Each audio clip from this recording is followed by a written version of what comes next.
Hello and welcome to episode 128 of In PS We Trust, a PlayStation podcast.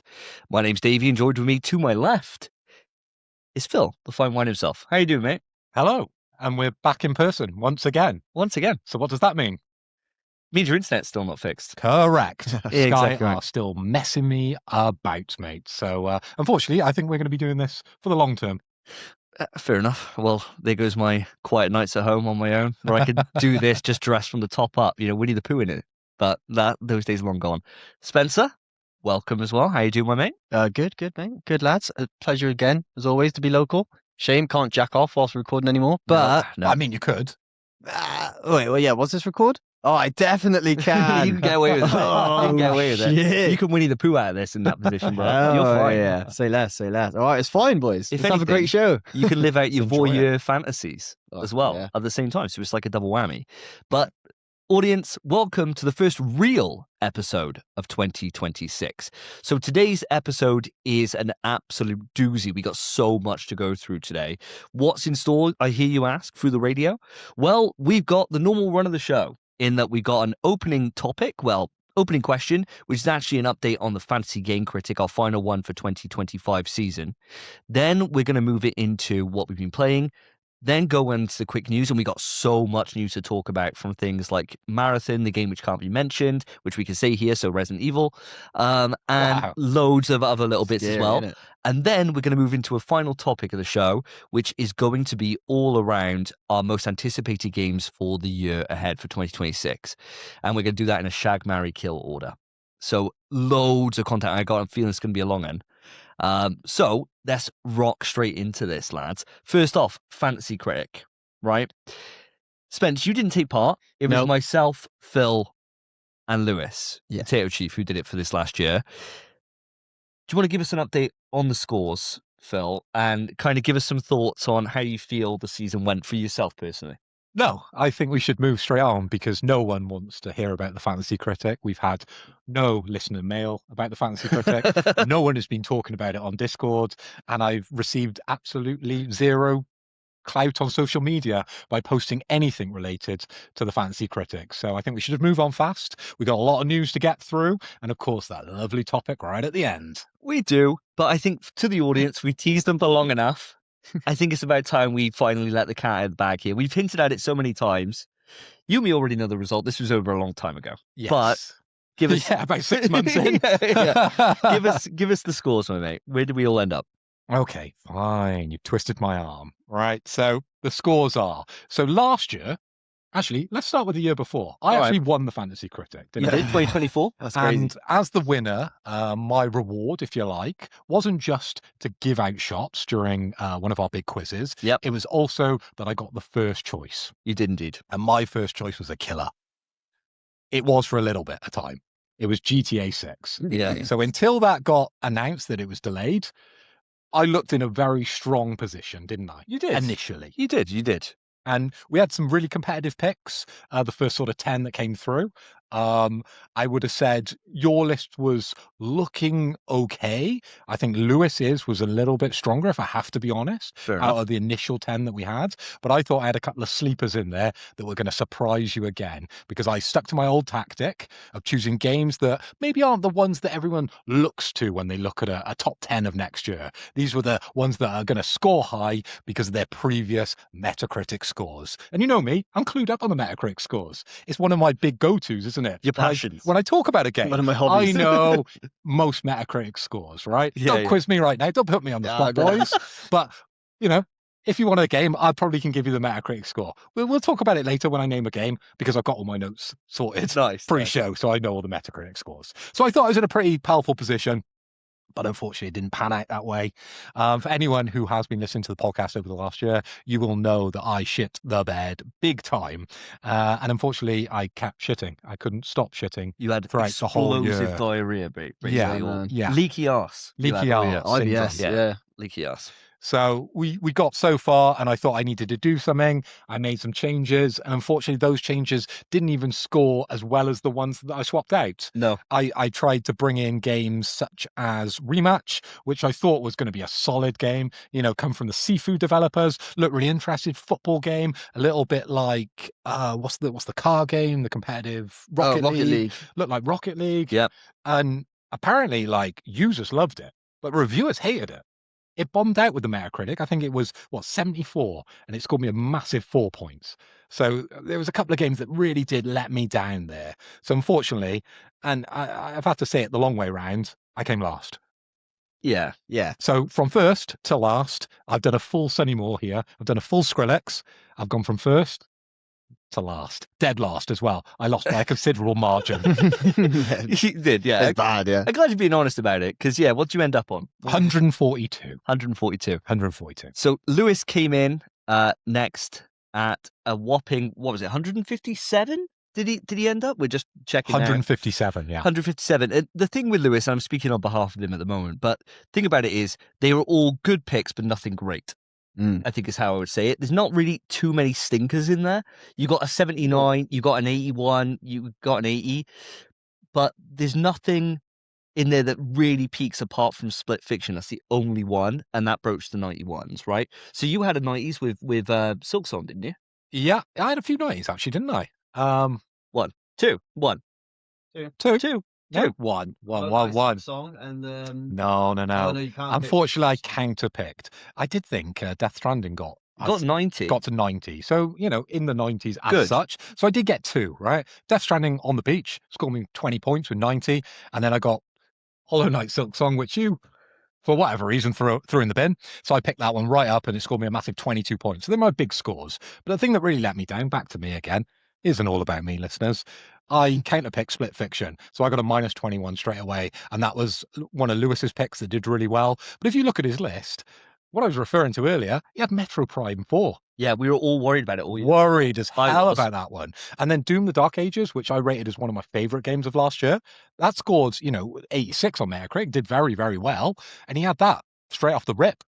Yeah, he did. He had a strong start, especially as he had Doom, Split Fiction, and a couple of others all coming out very early start. Yeah. So he had a good head start. Good lead. But then all that happened is as soon as mine started coming out, it was just banger after banger after banger after banger. And Banger boy. Yeah. my score, audience, if you don't mind scrolling up, Phil, all down, either way, is a whopping 172 points. So I absolutely cleared it. Golf this year. claps all round. I had some absolute bangers in there from Donkey Kong Bonanza, Kingdom Come Deliverance 2 scored an 89, Clear Obscure, the game of the year, scored a 92, and the rest of them are all in the high 80s generally. So generally what happens is whatever I see is gold. And the thing is, I'm the only person out of the three of us that had both my counter picks actually come out. So I went double minus points on games. And I had a game that didn't release. So I was a game down with two counter picks and still smoked arse. But I do have a little message that I thought I don't want to kind of do it off the cuff and do a speech as a winner's acceptance speech and kind of ruin it, and not land it the way I wanted to. So I recorded one in advance that I thought you guys might enjoy. And of course he did. Of course he did. What was quite nice about it was I managed to resurrect Tina Turner from the grave to be able to perform this for us. So this is from Tina directly. Hello. Audience, you may be thinking to yourself, wow, I don't get to hear the Tina Turner song.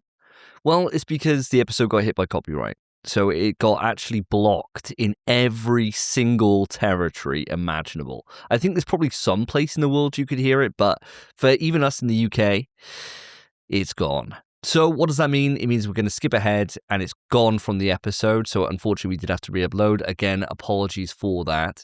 However, if you go onto the Twitter, which I've put into the episode description, on there, I've uploaded it onto our Twitter because Twitter doesn't give a shit, does it? So you can find it all on there. But anyway, back to the episode. No. I'm a humble guy. Yeah, man. It comes across that way. Very modest as well about my win. But But yeah, it's not really been a surprise. We've known I was going to win from about 6 months in, really, to be honest. Have you had that video for the full 6 months? No. I made that in a rush job last night, but I was quite happy with it. Mate, I can hear you cracking up in my mind making that. Oh, I was laughing my head off, yeah. I had a great time on it. I spent about an hour on it. Which isn't long. For a 2-minute song that I had to write the lyrics for. So Yeah, they were good lyrics, man. oh, thank you, mate. Thank you. A lot of time spent, a lot of investment there. Audience, that brings our 2025 season of the Fantasy Game Critic to a close. And what that means for me as a winner is that the next season for 2026, it means that I get first choice. Yep. Which is a big deal. But it also means that I got 5 shots to hand out at the next big quiz, right? I think so. If we remember them, which we usually don't. Yeah, if we don't. Yeah, we'll see. And what we're thinking about for the 2026 season is it will go up as a special standalone episode. So it won't ruin a topic or take a topic away from any future episode when we actually do record it. It'll go up as its own separate thing. So if you're not interested in the Fantasy Critic, if you don't give a shit, then apologies for this intro. But it does mean that you can choose not to take that up, right? That's there for you. And we are trying to align the schedules to get a special guest in from another podcast. Ooh. So watch this space. We'll see if we can get our calendars together and get it out. And if we can, then we'll aim for hopefully the near future. Hopefully it won't be too long. I wonder who it could be. Is GeoJack coming back? Oh my God, GeoJack No. HD. No, it's HD back. Now he's 4K these days. Oh, he's shit. gone up. He's gone up in the world. What is it? What's that porn star's name? Oh yeah, I forgot we had a porn star, didn't we, at one point? Well, we almost had a porn star. We didn't actually we never do actually did it. No, we had her on. I'm sure we had her Did on, we? didn't we? Yeah, maybe you didn't take part. Me and Spence did. Oh, I wasn't on that episode. I'm sure we Yeah. did, yeah. Yeah, we did. We did do it. Where is I that? don't know. It's I in the don't know, background actually. somewhere. Yeah, I can't Yeah, remember. what I can't remember episode was that? Did I'm it sure even, we had her on. did it go out? Yeah, well, I think so. Or did you just keep that recording? That's in the private. Yeah. That's whenever we launched the Patreon. When Yeah, the yeah, secret episode. Secret Porn episode. 8-hour special. star. Yeah, It's the only fangirl. yeah, just porn stars. Every We've single one. we've had loads of introduced porn stars that never made it out. We just grill porn stars about PlayStation. video games, yeah. Stuff they have no clue about. Yeah. Or maybe they do. If you are a porn star and you do know about PlayStation, you've got my address. DMs are open. Phil's been in every single one of their addresses. Here's where I live. Please come give me a visit. I want to be on the fan couch. The fan couch. And with that bombshell, Thank we shall move it on to what we've been playing. This time on NPS We Trust. What have the boys been playing? So, guys, it's been 2 weeks since we last sat down and did a podcast, and I'm desperate to know what you've been up to in that time. Spence, what have you been playing, my dude? Okay, so I've got quite a few short ones. I've not dedicated a lot of time. I've been busy All right. this week. Started a new job, listeners. About time. Congratulations, mate. No. My lads. Well done, dude. Thank you very much. Thank you very much. Very happy with it. But I have had little bits of time to play video games. 'Kay. So during my lunch today, I played a bit of Sword of the Sea. Oh, nice. Nice. So got a little bit further, that part where you ride something big through the desert. and it'll you jump land, out yes. and yeah. I Very know where you're cool at. bit. Very cool bit. And now I'm on the icy bit Oh, nice. when you're about to see, a different kind of beast. But I won't say any more because it's quite a recent game and it's very good. So you should play it yourself. Agree. Also went back to Dark Souls again, Dark Souls 1. Oh, yeah, I just Right. uninstalled that. Yeah, I thought we hadn't played it in ages. I thought, sod it, I'll just do it whilst whilst I can on my portal. So I've been doing that and I finished it again because I had to. Now the only trophy I've left is all miracles. So I need to get Emit Force from Siegmeyer and one more, which is pretty much another full run of the game. Okay. And then that's it, I'm done. And I've already gotten back to Analondo. Oh, wow. So I'm quite far in that. I've been playing a bit of Black Ops 3. Right. All right, random. Yeah, I just want to play a bit of zombies, man. And Okay. Black Ops 3 has the Zombie Chronicles, so it has all the old maps. So I'm playing Kino de Toten and Natch and Toten. Nice. Great fucking maps. But they've taken the Easter eggs out, or they've changed them at least. So I was fuming about that. But I got to round 21 the other day Okay. with a Pack-a-Punch ray gun and a Pack-a-Punch thunder gun, and just thought, this doesn't have the charm it used to have. Well, it's because you played it on your own for a start. Yeah, that really diminishes the experience. Yeah, if you played it with people, that's what makes zombies super fun. Or I think so anyway. No, it definitely is. But also on Black Ops 3, for some reason, there's like just moments during the round where zombies just won't spawn. And like obviously that happens in between rounds and that's fine. Yeah. But there'll just be a moment when no zombies will spawn. And you wait That's like easy. 3 minutes and then one zombie eventually comes up and it's the last zombie. And you're like, what the hell's going on? That's weird. Yeah, it's annoying. He's bug hunting in old games. Yeah, he's got Black Ops Going 3. back. It's doing my nutting. But the one I really want to talk about, and this is probably the last one to talk about, we were here. The Oh, yeah. friendship expeditions. Stayed over our friend Joseph Thomas, Dayman's house the other day. Oh, yeah, Shout yeah. out. Told him about a beautiful game called We Were Here, and I had a brilliant idea. So I had my portal with me, because it's just always in my bag, because why wouldn't it be? It's a brilliant little device. Yeah. So I sat in a chair facing away from the TV, played on my portal. He's obviously seeing the TV, so he can't see my screen, I can't see his. That's What a a great idea. Got him the platinum, because it's like an hour platinum, and it's a brilliant game. Just had a great time. Oh, mate, sick. That Yeah. is cool. Did he enjoy That is it? very cool. He liked it a lot. The one puzzle's ass, which is first. The second puzzle, where you've got to put tiles on the ground and something on the other side, which I've never even understood that puzzle. But this was the first time I was on the other side, Right. and now I get it. Oh, okay. I've beaten that game about 4 times. Now I get the puzzle on the 4th time, so it's a bad puzzle, Mm. but it was still fun. And we had a fantastic time, and we watched Toxic Avenger 4, which was very good. Oh, there you go. But that's about it for my gaming time, because I've not had much time to commit to anything. Fair enough. I can't comment too much about the movie because I've never seen that movie. But what I can comment about is your ingenious idea to use the portal to be able to kind of not see and not experience what Joe's experienced, but still be in the same room.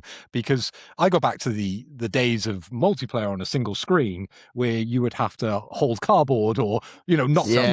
you'd have to have Split some that sort screen. of agreement with your friend that you wouldn't You look wouldn't look. at where they are on the map, which we would always break. But that's ingenious, Spence. That's a great idea, mate. Yeah, very much. It was a lot of fun. Yeah. Fun. And then my mind was just going, I'm like, what else could we play?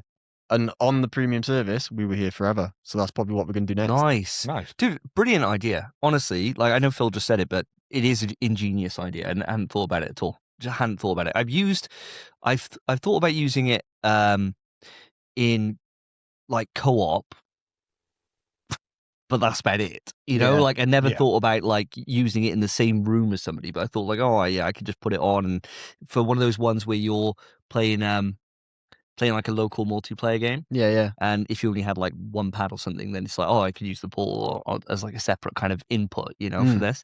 But that was about it. So, mate, genius idea. Yeah, it's good. Genius. There's Would have thought you were only- on a PlayStation podcast or something, with this Yeah. kind of insight.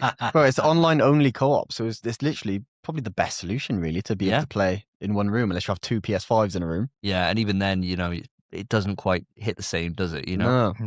No. Mate, sick idea. Thank you. Isn't it mad how far we've come with the portal?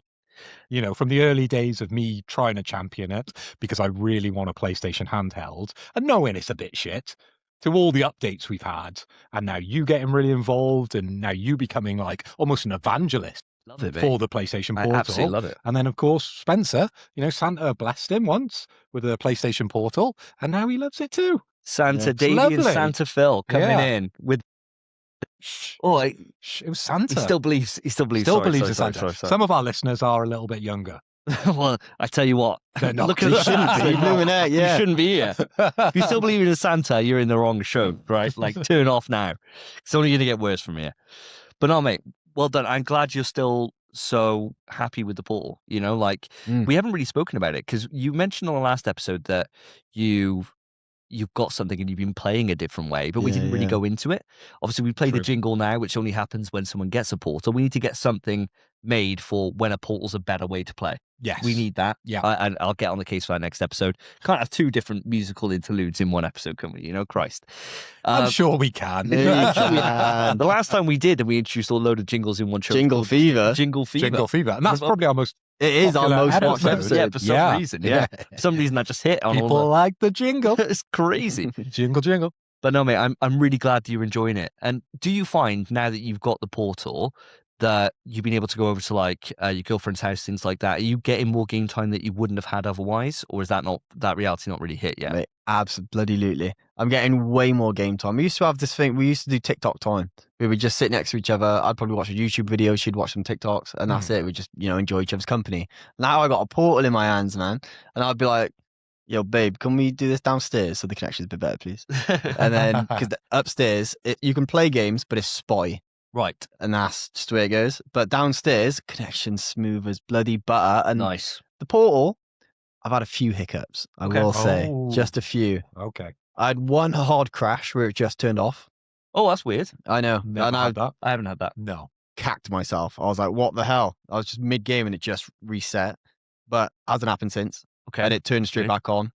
It's fine. It was just like, it's like when your laptop just randomly reboots. Oh, right. Doing a Windows yeah. update, it was like that. But I shouldn't do that on a portal, so it was weird. Really weird. And there's a little like notch on the right stick where it kind of like things, but it's not really an issue. It's just you could hear it. Oh, okay. And that's right. the only thing, but it doesn't like affect gameplay or anything. I'm kind of just, when I first did it, I was like, oh, that's a bit weird. But obviously when you're playing a game, volume up, you don't even bloody notice it. Oh, cool. So there's no effort whatsoever. Oh, And mad. there's That's been a good. few other things, but I can't really think of them. But overall, the Portal, it's bloody brilliant. I've only used my PS5 once since Christmas. Whoa. Is that Portal? Once. All been on Portal. All of since- it's on the Portal. It's crazy. It's just, even when I'm home. Today I was home. I had an hour lunch. I was on my Portal. I wasn't on my PS5. That's Imagine mental. what your stats are going to be like at the end of this year. Oh, it's way bigger. 2026 stats are going to be Portal primary device. Wouldn't that Yeah. be crazy? That would be mental. Yeah. I think like this last year, when we had our stats, it was something like, because of the Portal, I was able to play an extra 120 hours that I wouldn't have played Yeah. otherwise, which is like a godsend. You think how many games that is, in Yeah. 120 hours, or just one, like Death Stranding 2 or something. Mm. But yeah, to think, man, it's gonna. That's what I like about it. I just like the options that it gives. Granted, there are major caveats which we spoke about at length. So you've got to be in a good location with Wi-Fi, otherwise it's just fucking useless. And for my personal experience, I would say that having premium is basically essential, Yeah. right? Like it's the only thing. I was thinking about this the other day. PlayStation and game companies in general have been trying to get us on digital catalogs for the longest time ever, right? Yeah. And I've just resisted, always been buying physical. Now I got a tangible reason that if I got digital, I can stream it Yeah. that way. It's like a proper reason to get digital. I'm still not going to commit to that future because I'm a diehard. I want to have the couldn't. box. Yeah. But it is something that it is nice when you do buy a digital game that you're like, well, this is cool. I was playing Silksong on it, and it was absolutely fine. I was beating bosses. I suppose that's the test, really. that's a Yeah. fucking great test, Yeah. Yeah. to make sure that it wasn't impacting my ability to play. And I remember talking about on the show at length before when we were doing the last Prince of Persia game, Mhm. in the Metroidvania one that came out. Yeah. When I was playing that and I was doing that through streaming, from connecting to the PlayStation 5 at home before they had the premium service in, and it was like the parries, it was unplayable. I Yeah. couldn't do it. Yeah. You had problems with that, didn't you? Yeah. Remember? Whereas these days now, if I could just do that through the cloud streaming and not connect to my console, I reckon it'd probably be fine. I mean, to be fair, my Dark Souls, I'm playing it through the PS5 streaming. And Is that okay? it's been fine. I beat Gwyn just parrying him. That's mental behavior. It took like 4 tries, but then on the 5th try, just You just parry, got the parry, timing parry. Yeah, just nailed the timing. I think because Sony are supporting the PlayStation Portal, they're bringing out updates. It's always getting better. Yeah, it is. Like connection is always getting better. You're not going to be experiencing those same issues that you had a day dot for yourself with Yeah, Prince of true. Persia. So I think if you went back and you did the same connection, I think it would be improved. Fair I enough. genuinely do. I haven't connected to my PlayStation console since having cloud streaming. Yeah. I just Yeah. haven't. that I've makes sense. been using it every time I can. But there's going to be. I'm borrowing a game from the barber at the moment. The barber. He always barber, gets the so mention. He does funny, get man. a mention. He's Yeah, gonna have his yeah. own button soon. He'll be on Joseph Thomas's PlayStation in PS We Trust bingo card. The barber mentioned 2 shots. But yeah, I'm borrowing a game from him, and that's on disc. So if I was to play that on a Portal, I'll have to connect to the console, and I suppose that would be my next time that I do. But hey, I'm glad you're enjoying it, mate. Yeah. I'm glad you are. I've got, the only issue I have isn't an issue with the Portal, really. It's me. And that's that I keep thinking of it as a portable device, not a PS5. So I'm like just not playing my big games. For some reason, I either go back to something I just want to tick off a platinum for, or I'm playing something small like Sword of the Sea. And I'm just not thinking I could be playing Alan Wake 2. I could be playing any big game. I just don't think to do it because it's not, I don't know. It's just something I haven't wrapped my head around yet, but it's a me issue, not the Portal. Yeah. It's definitely a mindset that I've been locked into for the longest time with the Portal.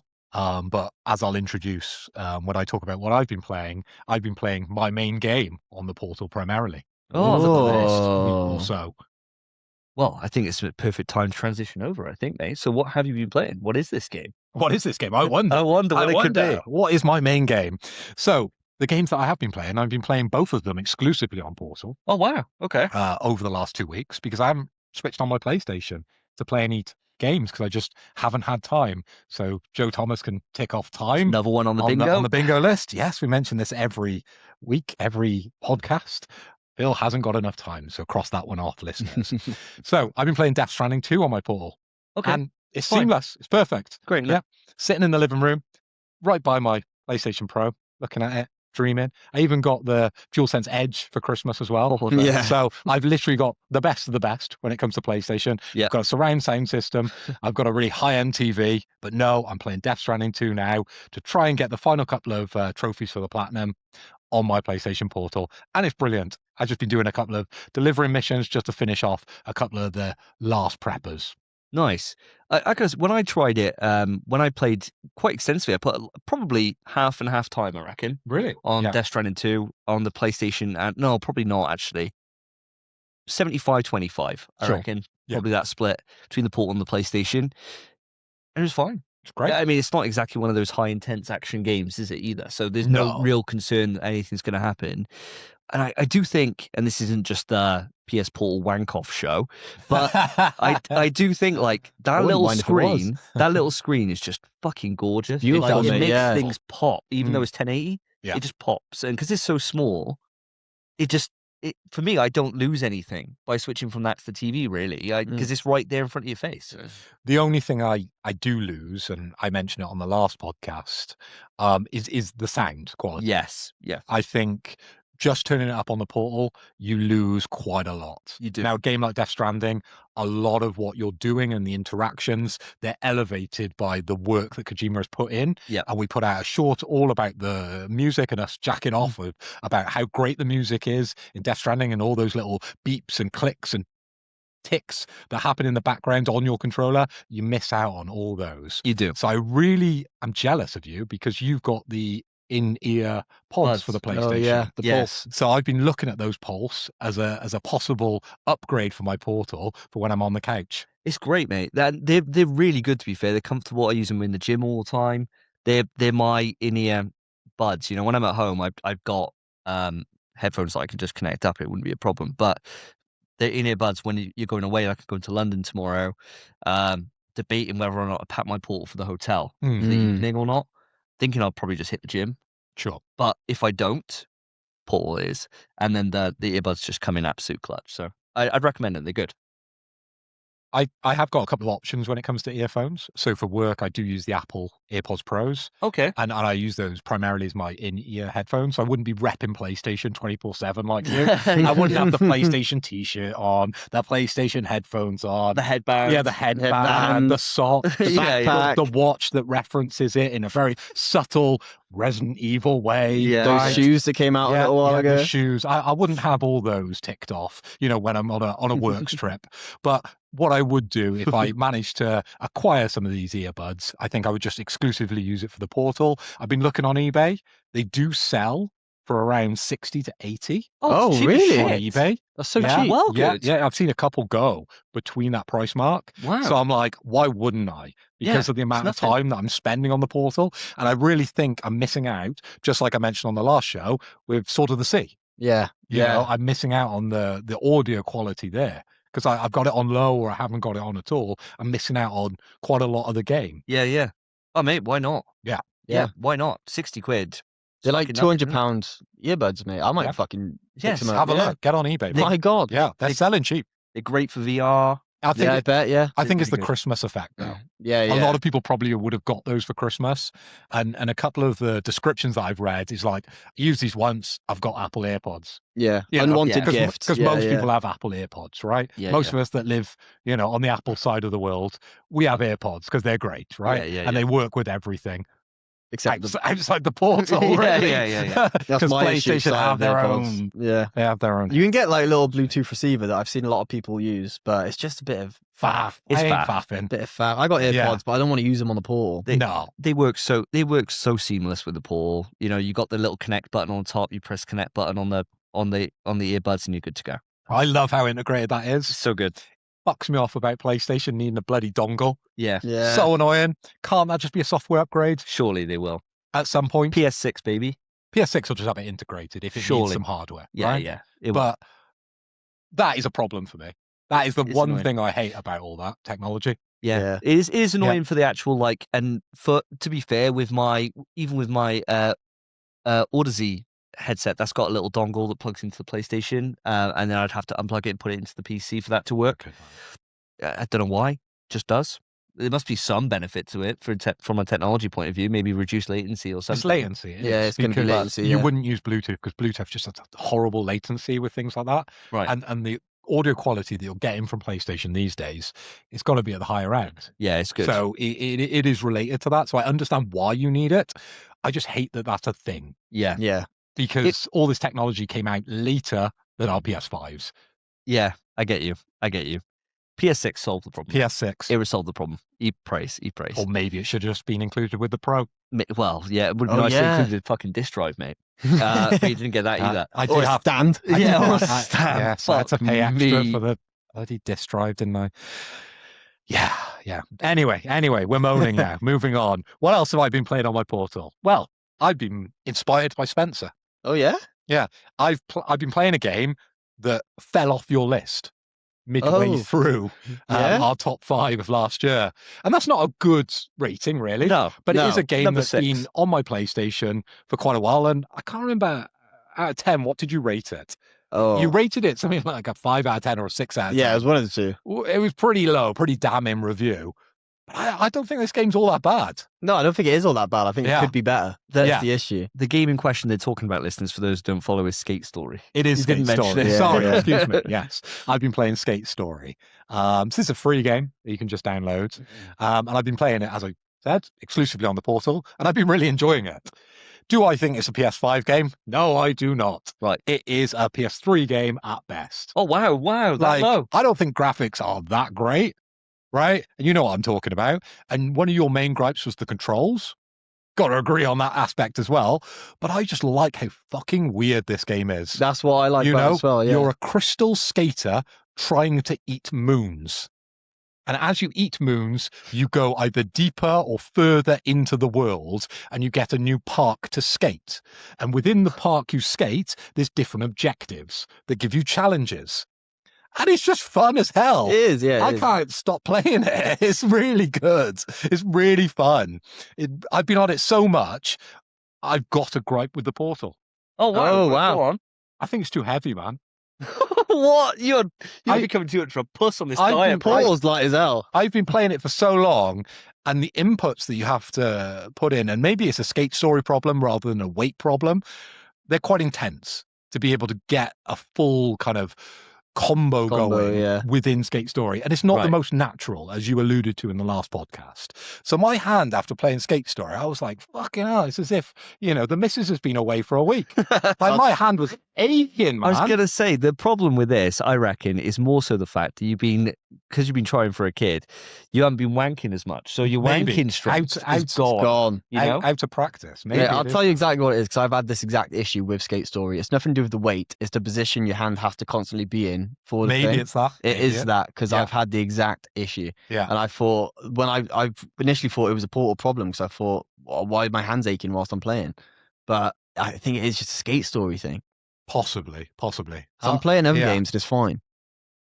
Yeah. Death Stranding didn't seem to have the same impact on my hand, but Skate Story definitely the right hand. Yeah, the right hand every time. was the one that came away with an ache Yeah. because it's not natural to play. Mm. and think about, because it's not the same as Tony Hawk, No, right? exactly, It's yeah. not the same as Skate. It's his own thing. Can you custom the button layout? No, you can't. Oh, No. well, there you go. I was going to say, if you custom it, then it's fine. It's not like most shooters, and I think I even said this on the last podcast, is that it doesn't have a default Modern Warfare 2 controls Right. that you can just choose, right? That's annoying. It's got its own setup and its own kind of story as you get further moves, and it kind of makes sense within the game. But when you're playing it, my hand aches. That's a problem. Yeah. That was my main That's a focal design point for problem. the Yeah. controls. Yeah. Well, both of you coming on this. I think, judging from, well, actually, I should probably ask, if you've been putting considerable time in, are you comfortable enough to put a rating on? You're probably further than me. I would say so. Well, I don't know, what world did you get to? Like level 2, mate. Okay, I haven't eaten the second moon. I'm a little bit further than you. Then. Yeah. I've done the red moon. Hell yeah. Grace. It means nothing to me yet, lads. So, Sorry. so rating, yes. It's hard, because what am I comparing it against? Am I comparing it against other kind of like indie titles on the Portal? Am I comparing it against other games that I've played on the Portal, or am I just comparing it as a game? I would a just say game, as a mate. game, Yeah, because like against it's not itself. like as if we're in like 2007 anymore and you get like an indie bump. You know, like Yeah. some of the best games of all time have been indie games, True. right? Like they Silk really Song. have. Silk Song definitely one. Hollow Knight, Undertale, fucking. If you want to go for it, I know it's a bit much, but Expedition was gonna 33, say, yeah. it isn't. It's a AA game, but you get my point. You know, Sure, we've had so many sure. Limbo, fucking. I mean, Jesus Christ, spend a bit of time on this, and the list will be fucking endless, Yeah, right? At this point, enormous, yeah. Journey, Sword of the Sea. Yeah, it keeps on Balatro. going, doesn't it? Yeah.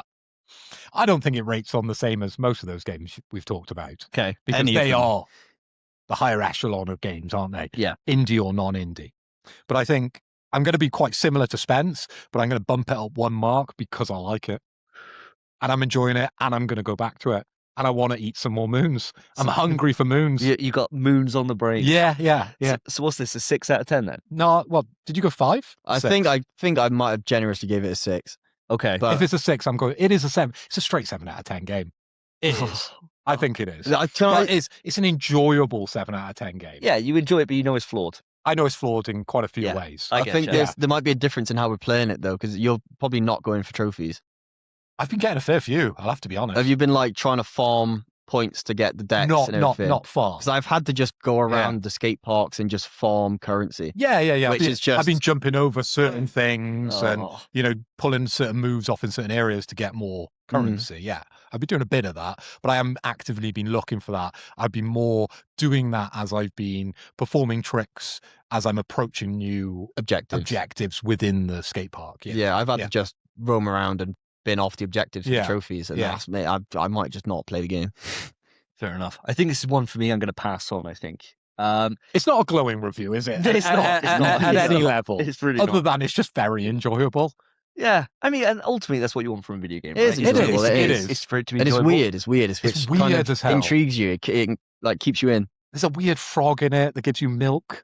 Okay. It's like, what the Yeah, there fuck is, Really yeah. me going on? back in. You're There's a few really me back skeletons in. you chat to, who are just quite Yeah. sad. Any Yeah. sharks?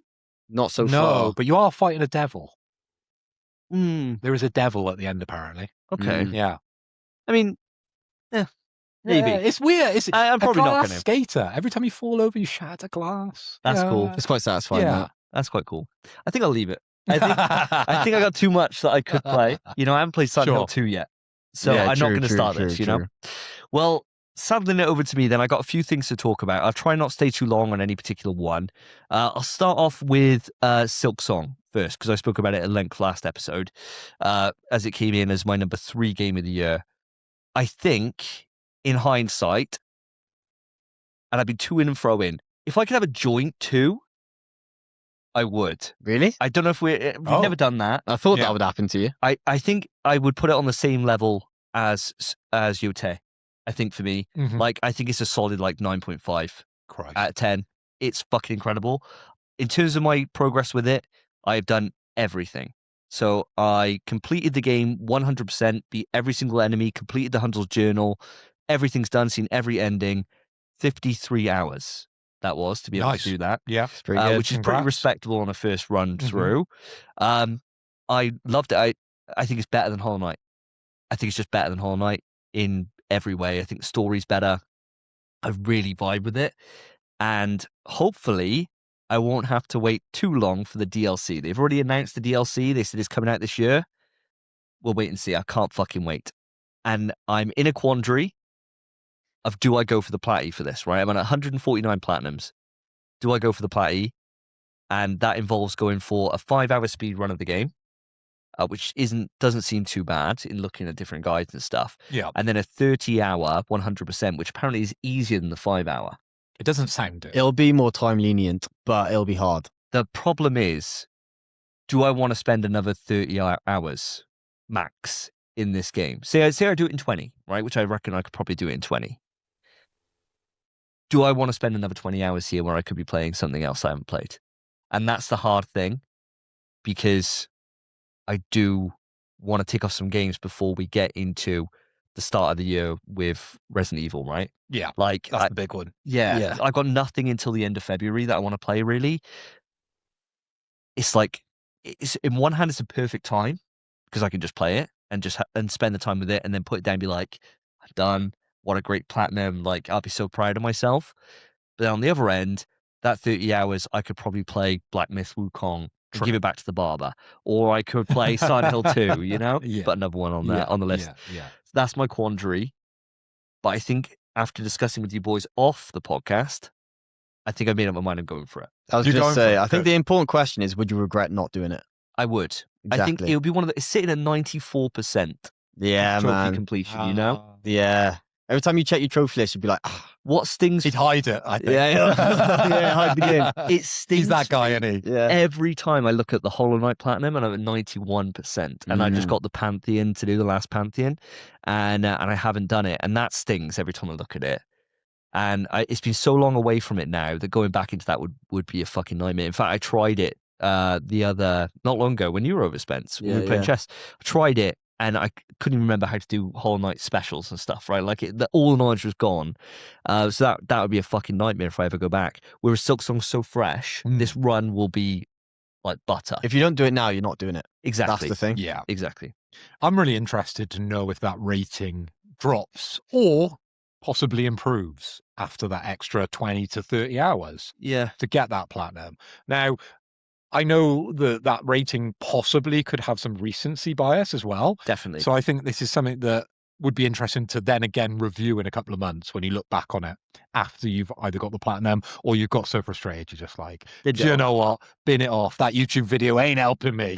See you later. I think it's definitely going to be one of those ones where I either do it or I Get attempt close. it, get close, fail, and then think, fuck this. Fuck it. It's one of the two, right? Because like I don't have the time leniency to be able to be like, well, I can just run this over and over again until I get it. Like it's going to be a one shot. The thing, what I would say, this. at least, go for the 100% run first.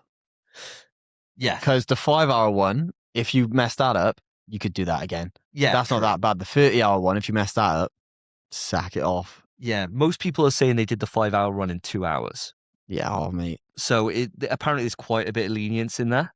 It just all depends on You're out. my skill, right? Like, yeah, and the thing is, when I've watched, like I mentioned before, I've watched like quite a lot of these like boss ranking videos. The amount of people, everyone pretty much agrees that Act 3 is the hardest act. Yeah. I completely disagree. I fucking smoked through Act 3, like smoked it. It's the only time in any of the acts that I was beating bosses first time, like just going in there just smoking them until the final boss. Final boss cooked my cheeks for a while. Are they all necessary? No. Yeah. No, there's a few optional bosses, quite a few optional bosses, but you've got to do at least 5 bosses, I think, that you have to do for Act 3. Now, the cool thing is for the 100% is that the bosses don't contribute to percentage. Oh, really? No, they don't. So it means that all you have to do is get the items. It's like items and things like that. Items that and contribute. abilities kind of thing. So some of them are locked behind bosses that you have to beat. Yeah. But a lot of them aren't. A lot of them are there for like the journal upgrade, Wow. the journal entry. And so to get the full journal complete, you have to beat every boss. But I've already done that on my 53-hour run.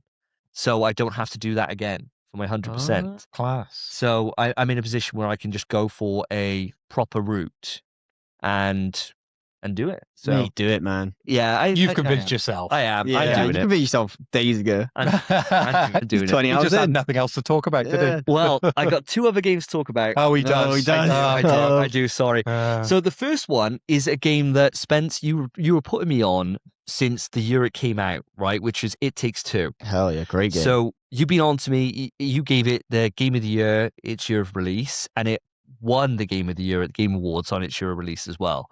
And I played it through a little bit with yourself. I played a little bit through with Willard. Played a little bit with Karen, and then I was sitting down with Cass, and I was like, right, let's play this together.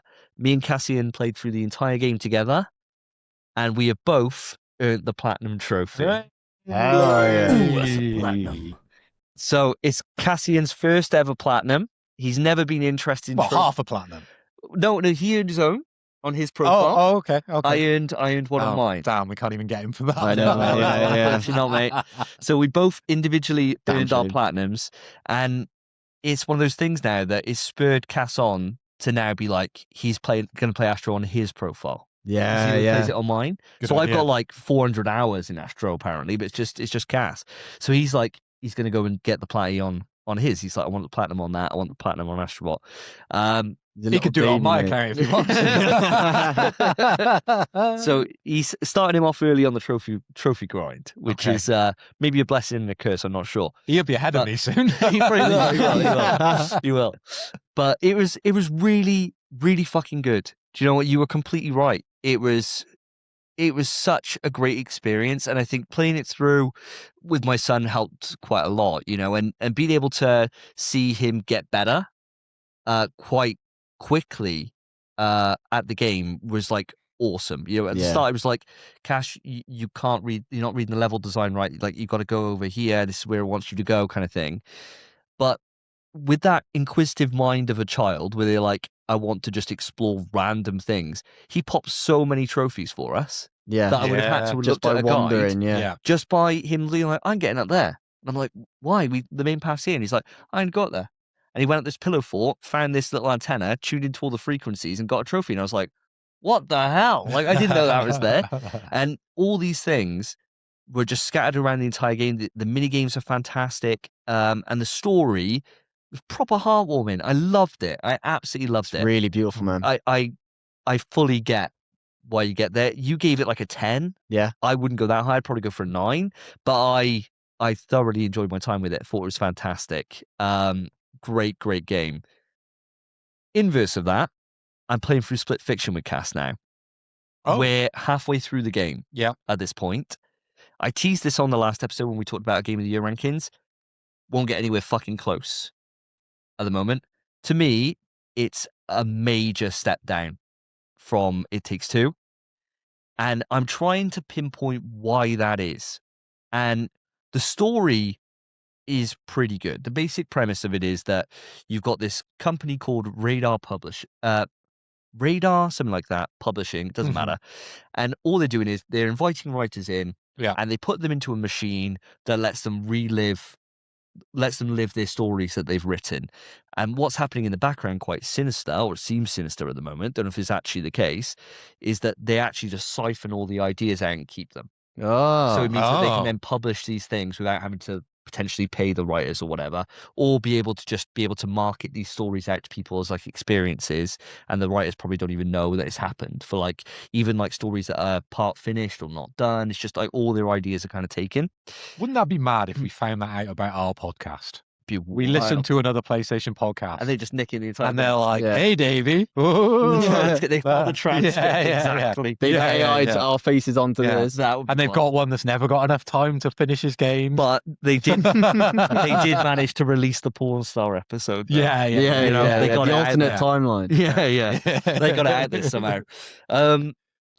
But that's the basic story. And what happens is that the two of the girls, the one's a fantasy writer, the other one writes science fiction. And so the fantasy one's super keen to go into this machine. She's quite naive, you know, she's quite trusting. The other one is a little bit more standoffy, a little bit harder, a little bit more of a realist, I suppose. Mhm. And she kicks off and she like sees through the idea. She's like, no chance, I'm not getting into this thing. I didn't sign up for a medical procedure. I signed up just to be published. What the fuck is this? and she accidentally falls in the machine she while the does, other person's yeah. in there. Oh, Of course And so she that's does. why it's split fiction, because both their stories and ideas are crossed. So you go through periods of time where you're in the fantasy world, yeah. and then you'll find a glitch, and then you'll go into the sci-fi world. And then throughout that, much like there was on It Takes Two, you've got mini games, but they're called side stories. Okay. And those side stories are random little stories that the two characters, Zoe or Milo, I think her name is, had written and potentially didn't finish, or were just stuff like that. So little tiny adventures. Those are the highlight of the game. Okay. They're excellent. Do you remember on the trailers where they had the one with pigs and they showed I, sausages I on was the grill? just about to ask about that. Where does that come from? That was a side story Okay. that they had written. Yeah. And so the one girl, Zoe, talks about, like, she's quite open about like how she wrote the story, what it was for, and she says that she grew up on a farm and she realized how sausages were made. So it's a story about how sausages are made, and it gets quite like dark at the end, where the sausages go through like a meat grinder. Sure. The pigs go through Yeah. a meat grinder. Yeah. And they're brilliant, these side stories. The main game is pretty boring, I'm not gonna lie. The movement, and I think coming straight from It Takes Two and going to this, the movement is shit. The Yeah. dash barely moves you. The graphics I don't like. I don't like the presentation on it at all. Whereas It Takes Two was like quite charming in its art design and the way it was done. This kind of goes for a more realistic take, but it's not quite there, and it's kind of comes off like as if it's a proper, like a double A game. Mm. I don't know if you would class Hazelight as being double A these days. I'm not sure, but it looks like that. And so far, the abilities have been pretty shit. And what I find more often than not is, whereas It Takes Two, you've got both players are doing something quite interesting with their powers. It seems here that one person's got something interesting, the other person kinda doesn't. Yeah.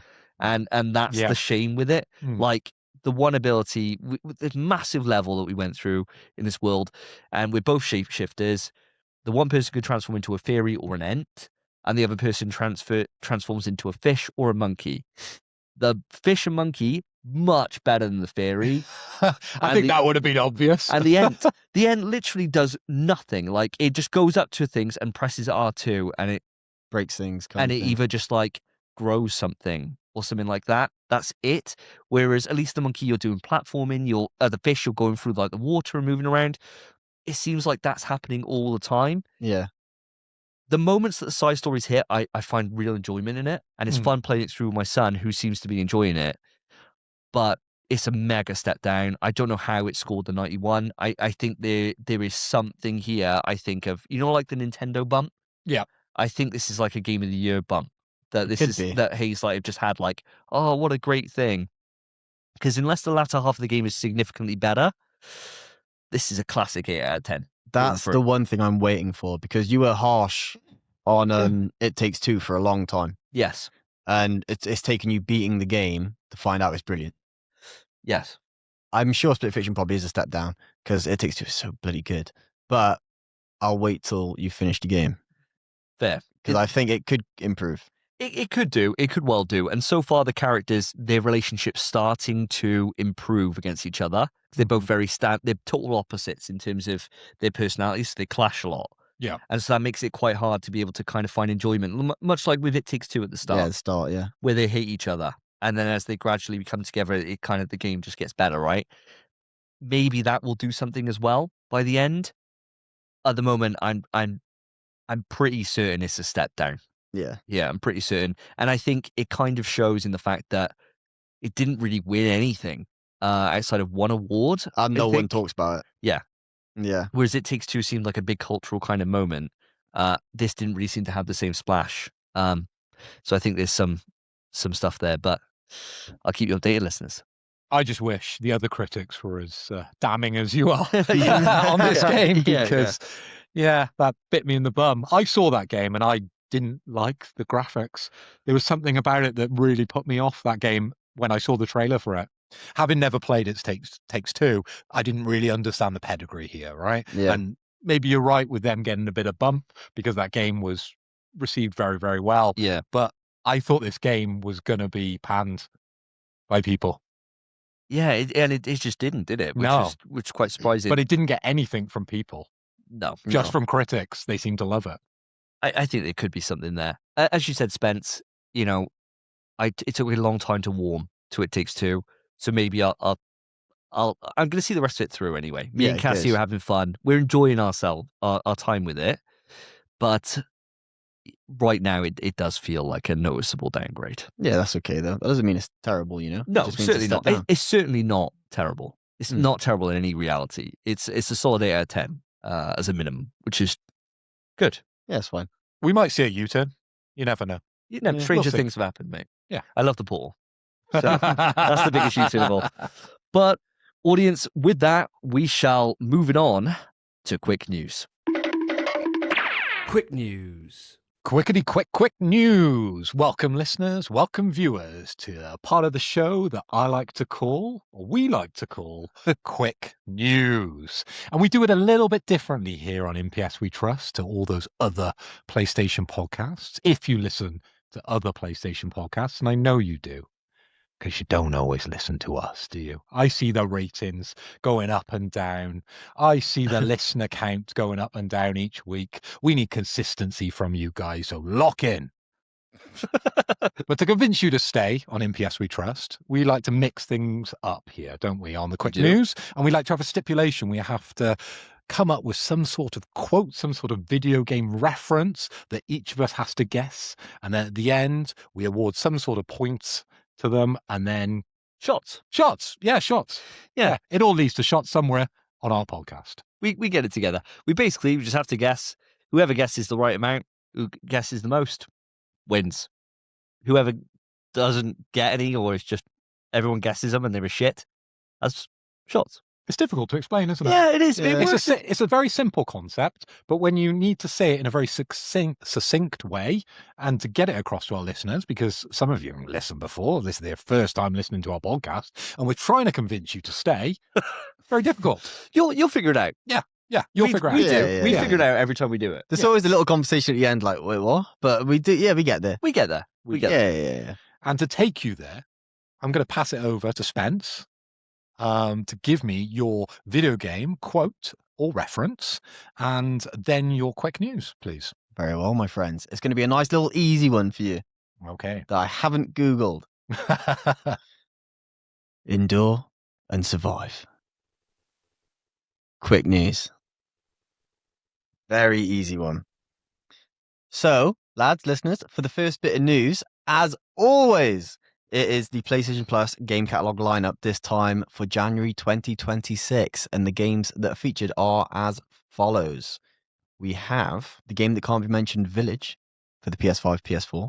Almost said it. Well played. Thank you. Like a Dragon, Infinite Wealth, PS5, PS4. Expeditions, not what you're thinking. A Mud Runner game, PS5, PS4. A Quiet Place, The Road Ahead, PS5. Big shame, Darkest Dungeon 2, PS5, PS4. The Exit 8, PS5, PS4. Art of Rally, PS5, PS4.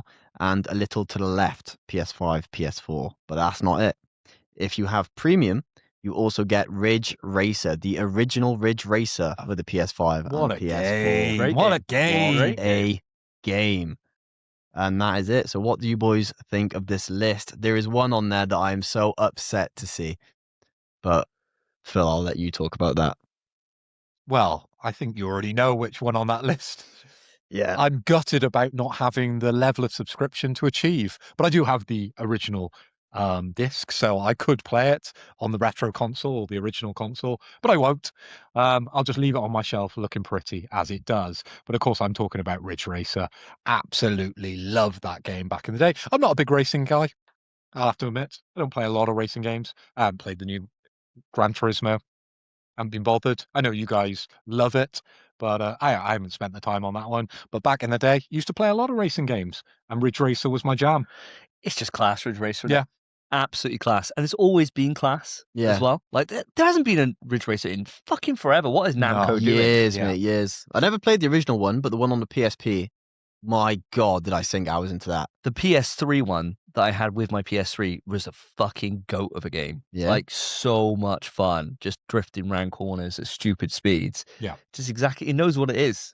And it's just fun. And they've all got stupid ass names as well. Yeah. So it won't just be Ridge Racer like 3. It's like Ridge Racer 3 Type Spec 0 or whatever, right? Like, yeah. all The translation stupid- just wasn't. Yeah, it no. wasn't good. But yeah, class pick, mate. Really good pick. For me, Spence, I mean, the obvious one to go for is the game that can't be mentioned, Village, right? I stand by it's a great game. I know a lot of people have problems with it. And people think that, well, yeah, they just think it's just all right. I think it's a really, really good entry. The problem with picking it here, right, is that I'm picking it on behalf of the audience, not for myself. Yeah. Because I've Yeah. already got it. I played it on release. So even though that's the standout one, if I had to pick any of these, do you know the one that sounds most interesting to me? And I've only watched a tiny snippet of gameplay, but I thought it at least sounds interesting more so than it looked at that time, is the Exit 8.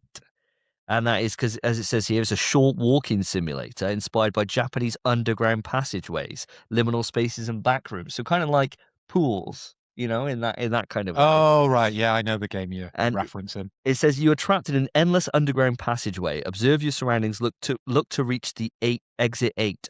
Don't overlook any anomalies. If you find anomalies, turn back immediately. If you don't find anomalies, do not turn back. Oh, This is a very popular genre of game Yeah. now, especially on PC, anomaly games. And I've Yeah. seen quite a lot of them. I've seen a bit of Exit 8. It's not one I've seen much of, so I'm quite keen to play this as well. And I think it's going to be a juicy platinum. But you big smile on his face. That's what I'm thinking. That's what I'm thinking, right? I'm thinking after I finish the Silk Song grind, what a nice little way to cool off, let off some steam before then diving into whatever I play next, right? That's where my mind's going. Yeah, it's definitely going to be a nice short game. I've seen a lot of them. That one is a small one, which, come on. That's what you What want. do you want? And it's a perfect start for anomalies as well. It all depends how many exits there are. Well, when we're looking for the 8th, Yeah. Exactly. But there might be 80. Jesus Christ, I haven't thought about this. I thought there Exactly. might only be 8, you know? So you Eight find the last exit- one done. Yeah, it's sorted. Yeah. There's going to be some stuff to trip you up in this game, surely. Unless you get the run of the gods, on your first run, Possibly. you just walk forward and you're like, oh, this exit 8, walk out, platinum. Ding, ding, ding. That's what I'm hoping. That's what I'm hoping, right? yeah. You just get like perfect run, like all these platinum, all these trophies, just pop them and go, oh my God, PlayStation's like smoking, That's what I'm hoping for. But what about yourself, Spence? What game's grabbing your eye? Okay, so the one that's grabbing my eye and making a tear shed, unfortunately, is Darkest Dungeon 2, because I bought that for you, Phil. Oh, yes. Yeah, Yes. for your birthday. And I don't think you've played it yet. No. And now It'll probably stay on the shelf for a while. yeah. But I like physical, Spence. So having it on the shelf probably provides me more value than having this for free on PlayStation Plus, because I probably would have overlooked it. And to be fair, you've got it for, infinitum, right? Whereas on here, you've only got it until it leaves the service. It's true. Very true. Also true. Yeah, good Yeah. point. So, you know what? Tear, Put it back in, mate. suck it back Put up. it back in. And currently I don't have internet, Oh, yeah, true. so can't really even download it. Yeah, yeah. There you go. So I need it on disc, Spence. So Yeah. actually, you are saving me, That game definitely got an update. That's probably. Yeah, what a damn shame. probably. Yeah, You yeah. can't just put discs in anymore, man. yeah. No. Mobile data? What a shame. Great. But game that I am quite keen for, A Quiet Place: The Road Ahead. Oh, yeah. I watched a bit of gameplay of this, and it didn't grab me that much, but I don't think it's very long, and I think it'd be a fun game to go for the platinum on, because I don't think it is that bad, and just the idea of it's quite cool. This isn't the one that's VR, though, is it? It's not VR, no. See, if it was the VR one, I'd be like, that'd be an This is the instant one purchase. where you keep your mic on, and if you make any noise, the monster hears you and comes for you. Just mute the mic in it. I don't think it lets you. I think it pauses the game if you mute your mic. You need a mic on. Does it really? I think so. Really? That would be cool. I think so, yeah. Yeah. Because That then would be there's a little wild like if it mic knows. thing at the bottom where it shows how much noise you're making. But surely that could just be from, like they'll have glass on the floor and you walk over the glass, right? That kind of thing, rather than your own, being like, It's both. So it's Is it? in-game noise and your noise in person. So if something scares you, you go, like just a jump scare that's not actually a monster, you shit yourself. Ah! Monsters fucking urge you, it comes running. Oh, mate. Your mum walks in. Spencer, Time for tea. what are you up to? Fuck's Where's sake, your Mum. mum here? I've been calling you for hours. You're not whacking off again here. Those sheets are so dirty. Was it you that pooed? Stop pooping on the stairs, Spence. We told you 10 times. You both have the exact same impression of my mum. It's 1-to-1. Your sheets are so crusty, Spence. They're going to walk off. Like, if I close my eyes, she's in the room. My God. What do I say after that? What do I say? Just say yes, mum. Obey. Yeah, just say, yeah, I'll be down now, Mum. I'm coming. Literally again. Don't turn the light on. But no, it's a good choice, mate. I hadn't realised it had that bit of gameplay in it. Yeah, You might I have might actually be. swung me I on might be this. mistaken. You might be able to play it without the mic thing, but it's a damn shame if you can, because I know that is a feature of the game. It would be a cool thing. It's kind of like when you play a game where it's got, oh my God, proximity chat. Yeah, and yeah. And you go into a PlayStation Party chat. Kind of takes away from the whole point of having that feature there, right? Like, surely to play this game, you should have your mic on, right? Mm. Like, that would make sense if that is a feature. You might have sold this to me, you know. I might have to check this out. This Mate. might overtake Path 8 or whatever. Good luck, Exit 8. Exit 8. Whatever. Already out forgotten of his it. mind, mate. Already. Mate, all I'm thinking is about 8 exits. I'm getting that in. That's all I'm thinking. Number 8's all I'm thinking of, bro. I reckon that game will take you ages, by the way. Fucking I nightmare. think so too. Yeah. Yeah. It's literally you just walk through the thing. If one thing is different than the last time you walked through, you got to go back. Is that what the game is? Yeah, it's an anomaly game, so you've got to spot what's different, spot the anomaly in the thing. Oh, I'm Remember shit. everything. I'm shit at things like that. That's what these anomaly games are, yeah. So you just go through the same area, Duffer. and it'll be like, but they're like a bit spooky. So one anomaly might be like some the beast chasing you or something. Oh, right. And then you just got to be like, go back, go back. So it's not going to be like, oh, in this one version it had a lamppost, this one it doesn't. It can be that Oh, as I'm well. never gonna It can be remember. something tiny. Something might be a slightly different hue.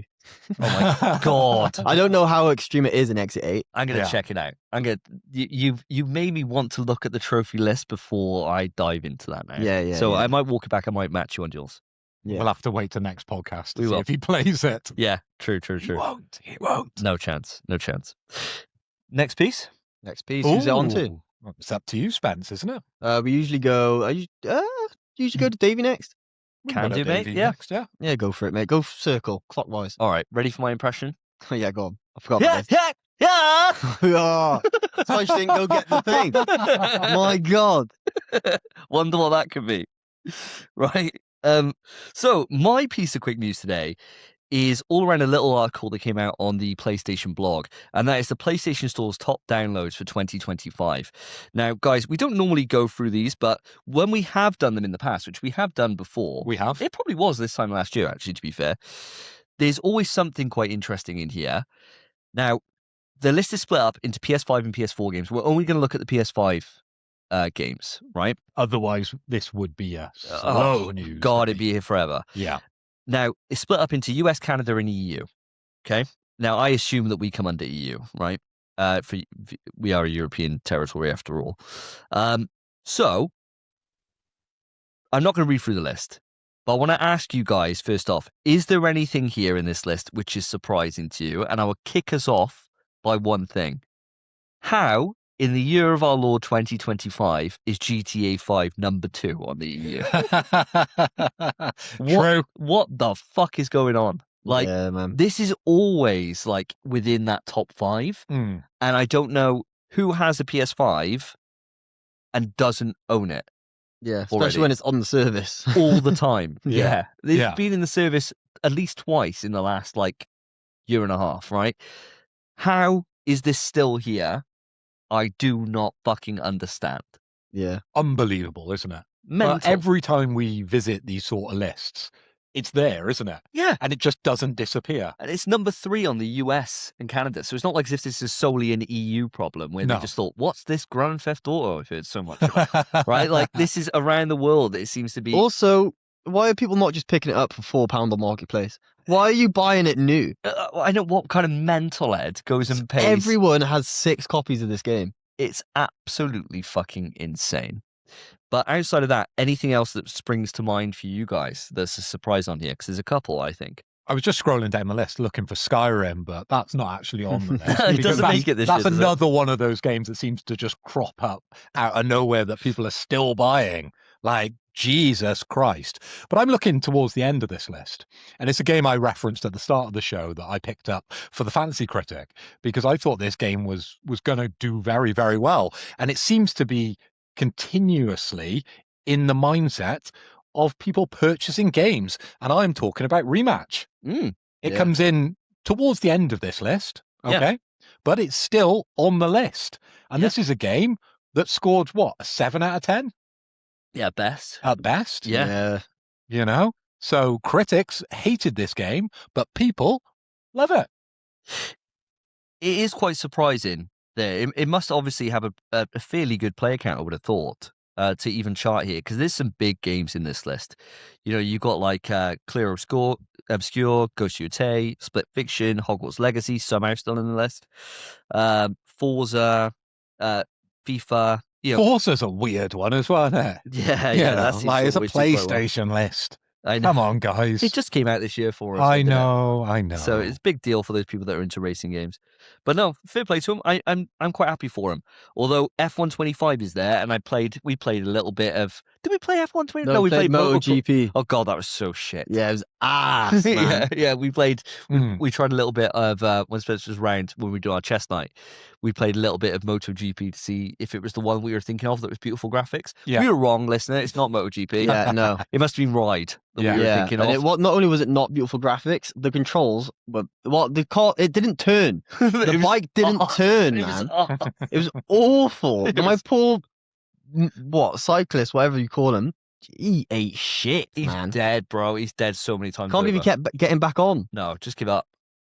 But yeah, I think that's a really good one to bring to the fold. And surprisingly, Oblivion Remastered not selling as much as I thought it would do. You know, for such a seminal game to get remade in the way it did, where it looked absolutely beautiful, and there's Yep. so much buzz about it Mm. on its launch, to be so low on the EU side is quite shocking. It's towards the bottom of the list, and that's the same really when you look at the US and Canada one as well. It's fairly low, so I think that's quite surprising. Very true. And the thing that surprises me, and I probably shouldn't be surprised about this, because sport is a popular thing in life, isn't it? It is Right. indeed. Outside of video games, I love sport. I watch a lot of football. I watch a lot of just general sport, right? If there's sport on, I'll go and watch it. I like getting involved. But when it comes to video games, I don't play any sport games, okay? But this list, there's primarily sport games. Mate, the casual gamers, Yeah. there's loads of them. This is the thing, right? Like Mm. the people that listen to the podcast like we're doing now, they're not the people that would be like, I'd say, buy in like NBA and FIFA. And of course, you know, you may do and you may enjoy them. We enjoy Call of Duty, you know. We like, enjoyed a bit of FIFA that one time. Yeah, we've enjoyed FIFA. We've Yeah, dabbled. as a joke. We've No, dabbled. we had a bit of fun, I Did you think. genuinely enjoy it? Yeah, I Have did. fun, yeah, I enjoyed yeah. it. Yeah, putting the character in silly costumes, a big afro. We didn't do that at all. We No, played we- online where we could be on the same team and we played against each other, and I think it was quite a lot of fun. Yeah, we were playing Real Madrid versus like Newport County. Newport County, yeah. And who Yeah. won? Real Newport. Madrid. No, Newport won that. No chance, mate. It was basically impossible for him to score, right? But no, it was fun, and I get like this is the thing. The casual market is the biggest one, and Yeah. FIFA just absolutely blows up every Rinses. single year. So Yeah. it's no surprise that's top at EU, and NBA for US. It's on brand, isn't it? You know. Sweeps. But the one other thing that I want to bring your guys' attention to is that on both lists, Battlefield has outsold COD this year. Oh, yeah. That is a huge True. deal. The US Canada comes in, Battlefield 6 comes in at number 2 on the list, with Call of Duty all the way down to what? 1, 2, 3, 4, 5, 6, 7th place. Huge difference. And in EU, it comes in as like what, the 5th entry? 5th and 7th again. 5th and Yeah. 7th. Yeah. Fair play to EA mind. Yeah. You know, like they were saying, and we were saying before, like we had no confidence really in that, you know, Battlefield was going to overtake COD. I never thought it would. Like, I didn't realize that the COD that launched was going to be in the state it was, with that worst campaign I think I've seen in a long time, and yeah. people just generally not happy with it. But fair play to EA.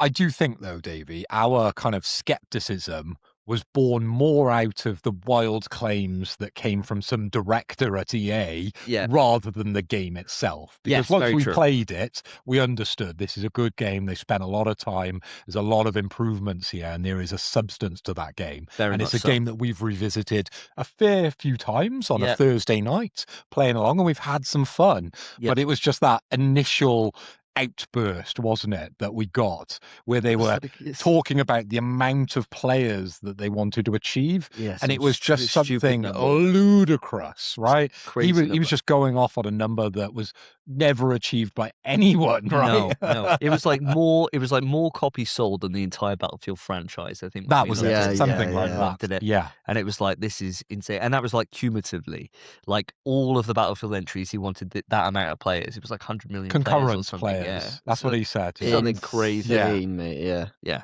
So I don't know why they come out and say these things. I mean, to be fair, mate, EA, they got the first, third, and fifth spot. very well done, aren't they? Yeah. Congrats. Mental. They've made bang. Those Saudis now are raking that money in. 'Cause it's all With the oil, yes. yeah, well, they got well, EA yeah. now. Yeah, yeah. It's a tiny speck on the balance sheet compared to the oil, I'm sure. But Correct. still, it's part of their portfolio these days. Yeah, really well done. I think there's the list generally outside of the fact that GTA is there and just, in my opinion, should not be there right at this point.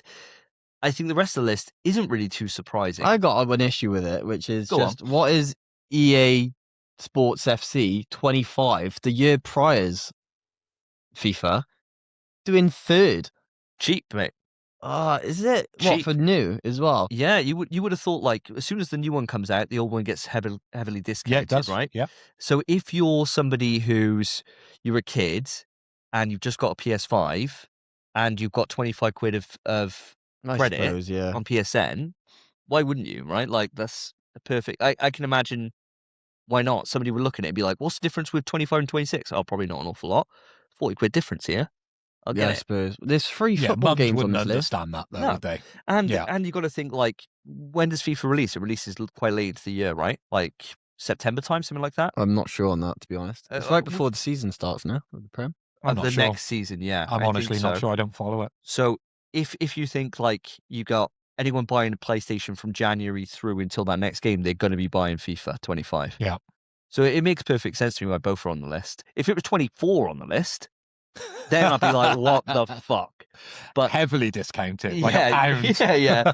Yeah, FIFA EA Sports FC 26 was in September. Thought so. Yeah. So you got 9 months of runtime of that game being there. Yeah, valid. Fair. So that makes perfect sense to me. 3 football games on that list. 3.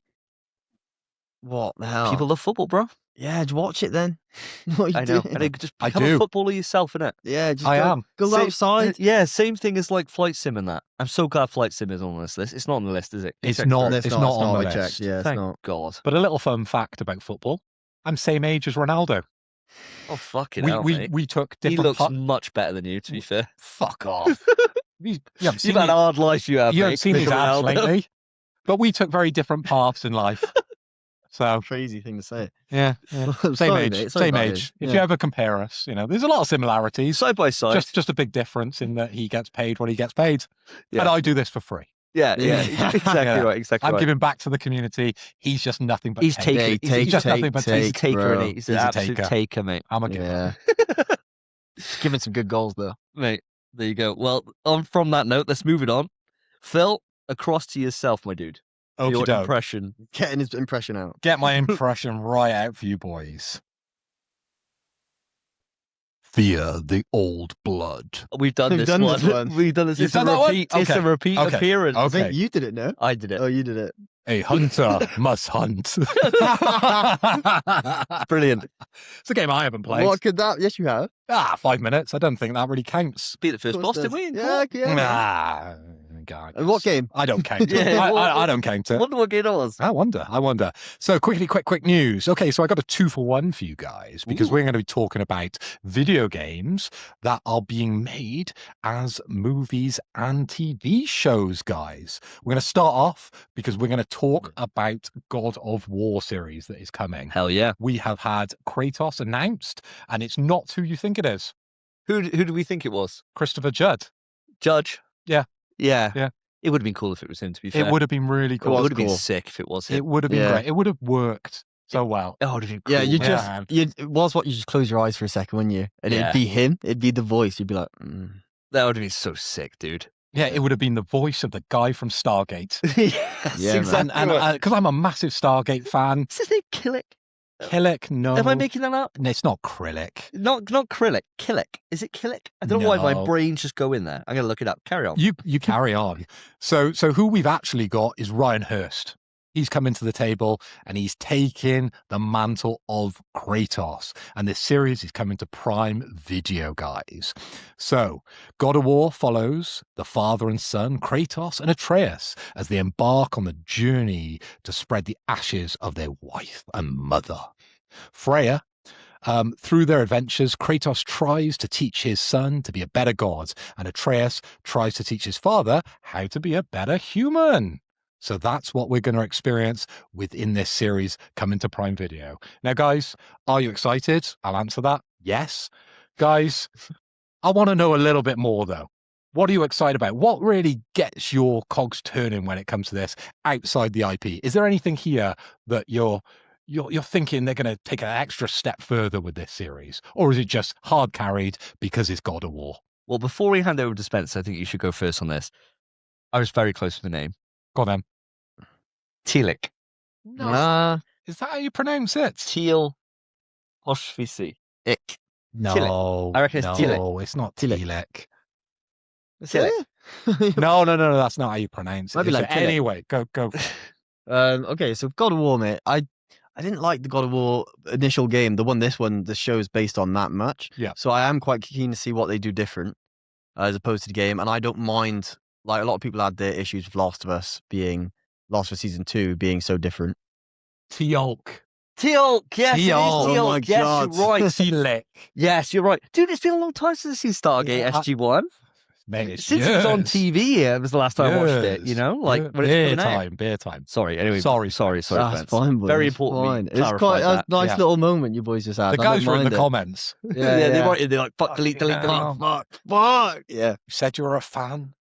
I never said I was an SG-1 fan. Like, oh, die on SG-1. No, Atlantis, though. Yes, yeah, that was me. That was me. When the guy from Farscape came into it, much better. Excuse me. This Carry is on. nuts. I enjoyed that moment. That was very cute, boys. I like that. I think I do want to see the difference because Last of Us 2, there's differences and people just did not like it. But also Mhm. people didn't like Last of Us 2, so it is what it is. I'm happy for this to be different from the game, and I hope that it is. I'm keen to see how, mostly the spectacle of it, because Yes. that is what God of War Yeah. really is spectacle, and this needs to nail that. And I think the new Kratos, old Thor, I think it's a good choice. I'm happy with that. In Devil May Cry, the anime, the voice actor isn't Dante's voice actor, it's Nero's, which everyone thought was weird. It works. So as long as it's good, I've really got no complaints. I'm just keen to see how they pull it off, because that's Mm. the spectacle is everything really with God of War. Yeah. Yeah, I follow mostly along the same lines. In terms of the actor, in terms of Ryan Hurst, I only know him from Sons of Anarchy. And he was fantastic as OP in Sons of Anarchy, like really, really good. So, and of course as Thor in Rag. I think he's going to be great. I think the casting, and I think in terms of, and this is a really random thing to say, but I think it does make a lot of sense. He's got the right face shape. Yeah, You for know what I Kratos. mean? He does look like him, doesn't he? Yeah. Yeah. I think like you can just imagine just like, shaving his head off, putting him in white, putting a red stripe on him. He's going to look class. I reckon Yeah. he'll look absolutely class. The only thing, he has to get yoked up, dude. Mm. Like, if he's not yoked, big fucking letdown. Yeah. Like And we you- don't want no muscle suits, do we? No, get yoked Get up. to the gym. Get man. on the roids, bro. Get on that growth Get on hormone the straight roids. away. Get on what Vince McMahon was on back in the Yeah, 90s. that's what you need. Fuck it. Have That- you seen him walking that out like that? anabolic shit, Yeah, dude. get on it. That's what you need. That kind of stuff where you're like, Don't be and- a pussy. and then every single interview, just blatantly deny it. Just be like, no, it's just chicken and rice. Let me tell you, I've been eating like pretty well for the last year and a half. I ain't in fucking yoked up shape. It's the anabolics, bro. That's what you need, dude.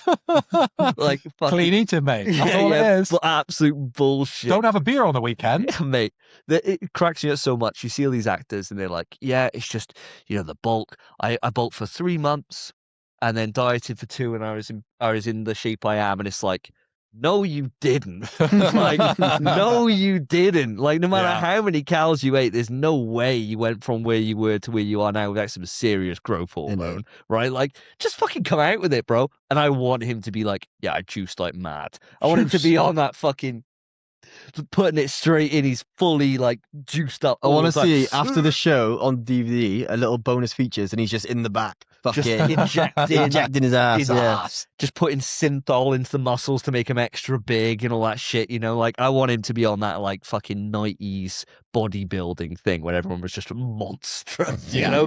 And they're all dead now in like, you know, Cool. Yeah. 50s because their heart just can't sustain the Keep up with body, it. right? Like that's the cost it pays to be Kratos in my mind, and I think he could do it. I think he can do it. I gotta say, I'm a bit.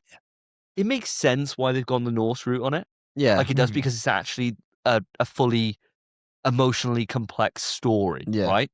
Which it wouldn't be if it was the Greek era. it's more of a narrative, really, isn't It it? very much is so, yeah. They would have more wiggle room though if they went down the Greek The side. problem is Kratos is just an absolute dick. Yeah, That is true. You And want to he's make him so likable unlikable, yeah. before he becomes. yeah, but you like him for that reason. You do, but then you're playing as him, right? So Yeah. you take out that thing where watching somebody who's just an arsehole Yeah, I and suppose. murdering people all the time for like very little, probably wouldn't hit the same. So I get why they've gone this route.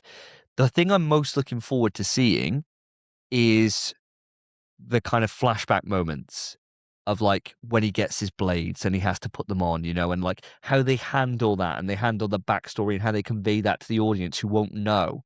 Like if my parents, other than the fact I go on about God of War quite a lot, so they probably will know, but a general audience person looking at it would have no idea that this is the guy that ruined his own pantheon and all that stuff and like caused the, you know, fuck Greece basically. Yeah. They wouldn't know that kind of stuff and the burden that he's carried for all these years, and that he's a foreigner in these lands. So how do they kind of overcome that in the series is going to be really interesting to see. And you may even get the little bit that carries over between when he crossed over from Greece. See, that's what I was going to say. Maybe some flashbacks are from his time in Greece. That would be fucking cool, That'd man. be sick. And it's probably the best way to convey Yeah, his past. and where he's come from and who he's growing into, right? That's the thing I've been looking forward to, dude. Like those are some of the best scenes from The Last of Us, in my opinion, is those bits that aren't in the game. Yeah. Where they show like some extra stuff, like where they have that biologist or fungus like expert or whatever when she goes. Oh, to, yeah, like, yeah. And they learn like where all that's come from and the flower and all that. Like I love those scenes. Mate, the whole Bill episode. Yes, exactly right. Yeah. Beautiful. Best episode. Yeah. That's my kind of hope. But I'm very positive at the moment on this. Going in hoping for the best. So my 2 cents on it, and unfortunately, guys, I'm a little bit more hopeful for this series, Okay. but still skeptical from what I've seen. Right. Okay. Because much like you and we're talking about the look, I just think because Kratos is so unreal and so different from real life, and the things he does is so godly, how do they achieve that and make the audience have that connection with him? You look at The Last of Us, and okay, they're fighting zombies. They never call them zombies, but they're fighting zombies, right? But Joel and Ellie are people that you can relate to. You could be Joel. Yeah. You could be Ellie. Yeah. Okay? I go to the gym a lot. I ain't never being Kratos. No. Right? No. And sorry, Davey. No. It's never You're happened. never going to be Kratos No, either. I know. Unless Okay. they got enough growth hormone. Unless you get on the growth Yeah, hormones. yeah. You're never going to be him. So how does that work? I just don't know. And I think you're right. You hit the nail on the head that for the audience to connect with Kratos, you need to kind of understand the backstory. Mm. And how does that come into it? Because there's so much assumed knowledge, I think, with God of War Yeah, as there is. opposed to The Last of There's Us. plenty of The it. Last of Us is so simple. Yeah, I it is. think. Yeah, it is. Zombies are chasing you. That's all you have to know. Yeah. You don't have to know all the intricacies that Spencer will wax lyrical about on the first 100 episodes of the podcast before he found Clear Obscure. Yeah. Right? Yeah, You sure, don't sure. have to go down that route, but you can get what they're running away from, and you can understand the relationship between Joel and Ellie. Yeah. Right? It's simple, but it builds and builds and builds into this complex beast. How do you do that with God of War? It's wild. This is the thing that I'm racking my head about. And the more I'm thinking about it, the more I'm thinking, this is why I can't wait to see it now, is that the opening of 2018 God of War, you're right, it assumes that the audience understands who Kratos is, what he's been through. And even if you don't intrinsically know it, you know enough to know he's not from those lands, that he was from somewhere else. And so when that game opens with Boulder coming to the door, and he's not there, I mean, Christ, I shouldn't have to say this. There's going to be spoilers in this conversation, right? Like, if you haven't played 2018 God of War, that's on you. All right, like I'm not holding back. It's been on this. 8 years. Exactly, it's been fucking long enough, and it's That's a seminal crazy, it's been 8 game. years. Also, Yeah. Joel dies. Oh, Dude! Oh my god! You said Oh my spoilers. You said God. spoilers. That's a crazy one. That's Yeah, but fair a year enough. later. They've had enough time to know as well. Last Yeah. generation is fine. So No reason to do that as well. yeah, just petty, Just for the fun of it. Fuck you. just petty, Just right? for the fun of it. So when Boulder comes to the door and he's like, I thought you'd be taller. You're not from these lands. He's not talking about Kratos. Like, he's not looking for Kratos. He's looking for Faye. Mm. He's looking for the wife that's died, right? But he didn't know. He just knew there's a giant around there. So, and it's that thing that makes him square up to Kratos, not knowing that this is Kratos, the guy who butchered an entire pantheon, right? And like, maybe don't get this guy fucking angry. Yeah. And that kind of confusion starts the whole thing off. And so it works really well on the audience's side when you're playing it, because you're like, you don't realize that at the time. You think, oh, he's coming for Kratos. This is Kratos' thing. So you're kind of on the side of, they know he's here and they're coming after him. But then that gets revealed as that gets dripped through that actually he was looking for Faye. And that's quite effective, right? Because it uses our own knowledge of the character before to kind of back up that we buy along with this, right? So how are they going to kick the show off knowing that a lot of the general audience who watch this are not going to have that knowledge? That is going to be so fascinating to see. Yeah, I think so. It lives and dies on that introduction It of does. Kratos And and that Boulder, yeah. affinity that the audience needs to have with him, and that love for him that we all have. Yeah. Now. Yeah. Maybe not before, but now. I've grown to love him. Yeah. No, man. The more I think about it, the more I just think Boulder's not even in it. He's got to be in it. He's I know got to he's be got to in be it. in it. He's got to be in it. But I He's don't the main know. driving point. Like, Yeah, but what if they just change the story and it's just an Atreus Kratos story where without they're Boulder just- chasing him. But then nothing would work then. Like, nothing would work because he's the person that without him, you wouldn't have the whole Freya effective Freya I know, yeah. character arc. And What if they just And he change wants it? to There? protect his son, right? yeah, and then Yeah. it's the mirror with Faye where she wants to protect Boulder, and then Kratos has to kill Boulder to protect Faye to break the cycle, which then she won't accept, which falls straight into Rag. Like, you can't. Boulder is the boy, right? Like, he Yeah. has to be the boy, has to follow very closely with that. But it's how you tie in those cool moments that make the game so fucking epic. Like when you do go back and you look at your Blades of Chaos, and then you have Athena flash up saying, like, giving him loads of shit, and all those moments with like the theme kicking in and all that just pull at the just pull at those guttural parts of you, somewhere you're like, oh fuck yeah, oh my god, this is so sick, like those hype moments. How they land that is going to be so cool to see. Yeah. And I think this is one of those that they could completely fuck this up and I won't mind. Yeah, but you're a fan, right? Like, If you want more of this, it needs to be good. yes, yeah, but this is a weird thing to say, right? Like with The Last of Us, the story is the thing, right? Like that is the big thing. So if they fuck up that story when they convey that to a live action, they really fucked it. Yeah, we've got to watch the Whereas- spectacle. It's the story's a component of it, but like the gameplay's so sick and kind of everything else kind of goes alongside that, the spectacle and all that. So I think if they did fucking butcher this and it wasn't very good, I probably would still be quite grateful they're giving it a crack. Yeah, You know? yeah, Does yeah. that I know what make you mean. I sense? do know what Does you that make mean. sense? Yeah, yeah. Well, we'll see if you have that opinion after they've made it. Very true. Yeah, and I fucking hate it. Did you like them having a crack at the game that cannot be mentioned? Well, I was gonna say the same thing. And had another crack at the game that cannot be mentioned. And now we hear about they're going to have another go. Well, Are you happy with a beloved IP ugh, to see someone have a crack at it? for it to fall so badly. No, actually, yeah, you're completely right. Yeah, I'll be fucking fuming. To be fair. Yeah. All right. Yeah. So you angry. out of all of us, you should be. Yeah. Completely ignore what I said. Write it off the record. You've proven me completely wrong. I'm just grateful they're making a series about this, Yeah. right? And that it's been in the works for such a long time. I remember us Yeah. reporting when it was first announced. Yeah. So to finally get casting details, at least it's moving in the right fucking direction, right? Yeah. And talking about casting, that's moved in the right direction from what I've seen on social media to another series that we will be seeing soon. Is it a series or a movie? The It's Tomb a Raider? TV series. TV Series, series. Okay.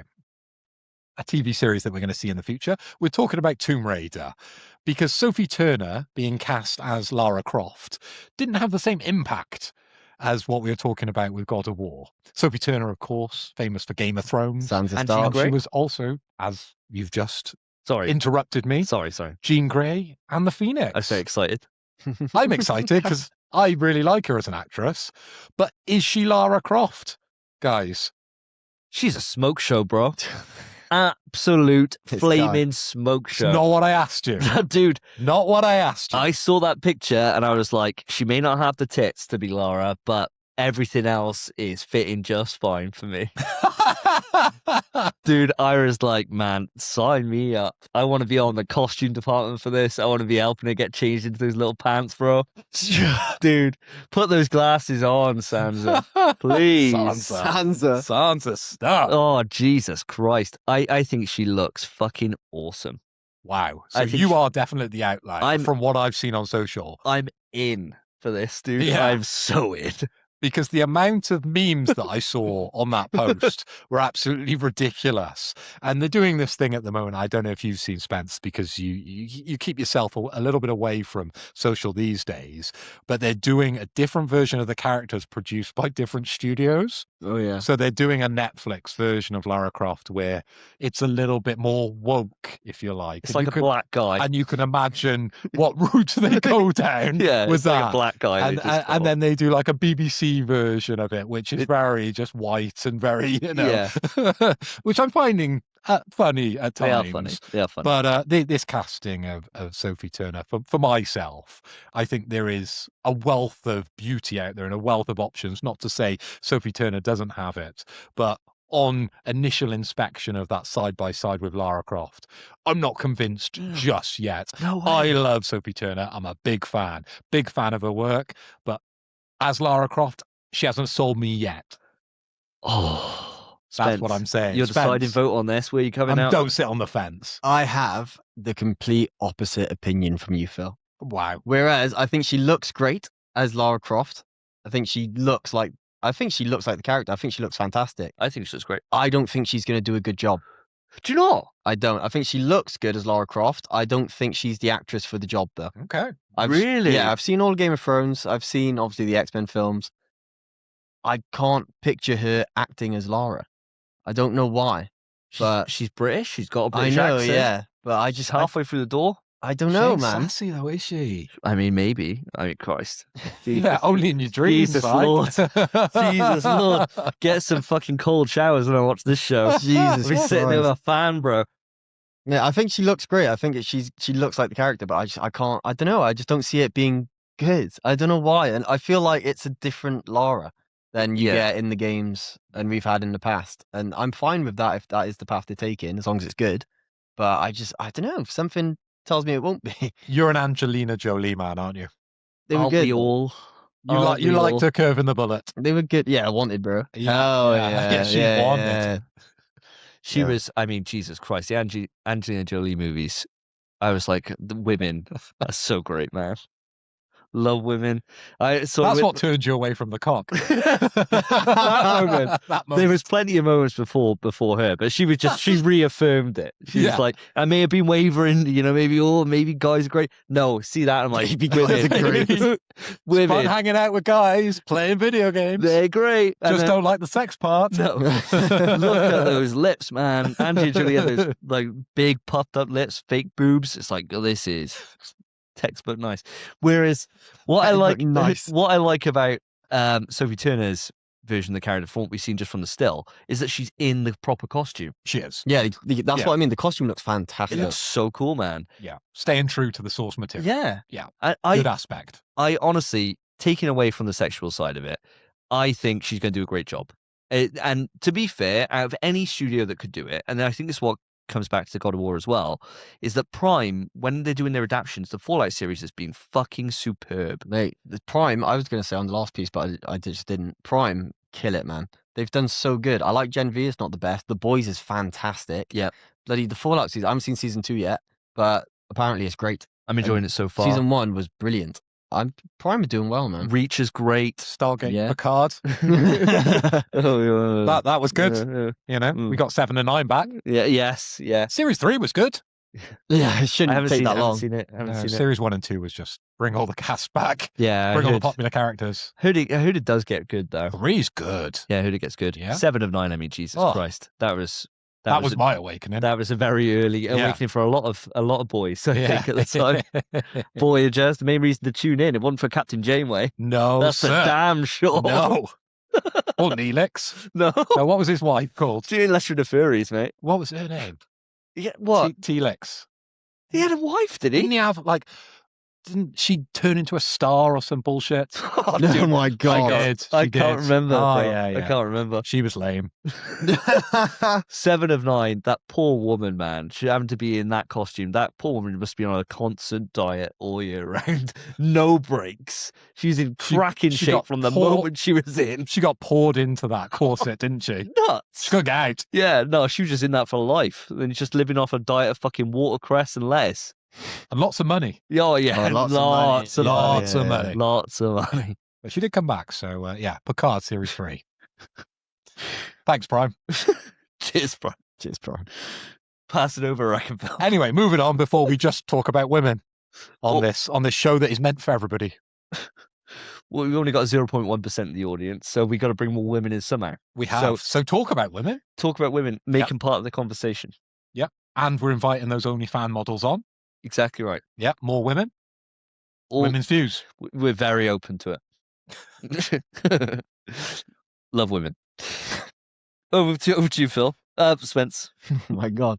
He's just got Women on the brain, distracted, bro. He's I just got Jesus. distracted. Think of that Tomb Raider costume. He's looking at pictures of Sophie Turner. I'm in the He dot. was. I'm in the dot. Because we're on video.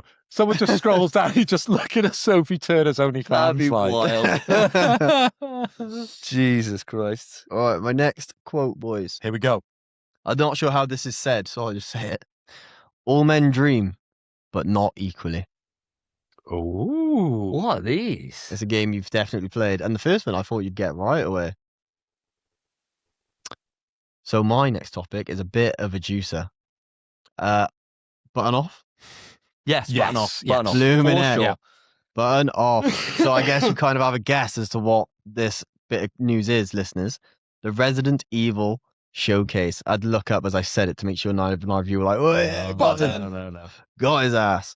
So there was a recent Resident Evil showcase kind of showing off, so a bit about the game. We've seen plenty at this point, but mostly a lot more of Leon, a bit more of what you do on his side of the story. Yeah. So what we have written down, I'll pretty much just read it verbatim and then we can just talk about it if you boys like. Sounds good. So we have that you can choose the difficulty settings that best suit you. New players can pick casual mode with aim assist to take down zombies with more ease. Standard classic mode is recommended for those wishing to experience a tense atmosphere, but requires you to use ink ribbons to save at typewriters as grace. It's a nice touch. It's a nice touch. Lovely Also, touch. you have the choice to choose your perspective, third and first person, but you can also do that per character, which I very much like. And that's Which something way that's good round too. are you going to do it? That's the question. I think there's only one choice, really. I think we agreed that we were all doing this the same way. Yeah. Yeah, this before on a previous podcast. Right? None of the DLC bullshit. Nope. Turn that all off. Yeah. No, thank you. We'll not have the aim assist on. No, thank you. Don't need difficulty settings. Nope. Just play it as the developers intended. And But- we're going to play Grace in First. first person and Leon in third person. as you Correct. should. Yes. Exactly right. The preferred way to play. The preferred. gentleman's choice. The gentleman's Gentleman's choice. choice. Are you all playing with ink ribbons on? Because I sure. Yeah, for yeah, sure am. hell yeah. Bloody lootly. What Yeah. confused me a bit though, But only with Grace, yeah? only with Grace. Yeah, only with Grace. Does make sense. It does make sense. I get it as well. Because Zari too. But Yeah. come on, man. Yeah. makes that about? it makes sense. It's because the one side of the game, which is something that we've brought up a few times, is that you've got the classic survival horror in Grace's experience. So, item scarcity, you're avoiding combat where you can, or having to think about what you go for combat, because they showed off the crafting system Yep. that she has with blood.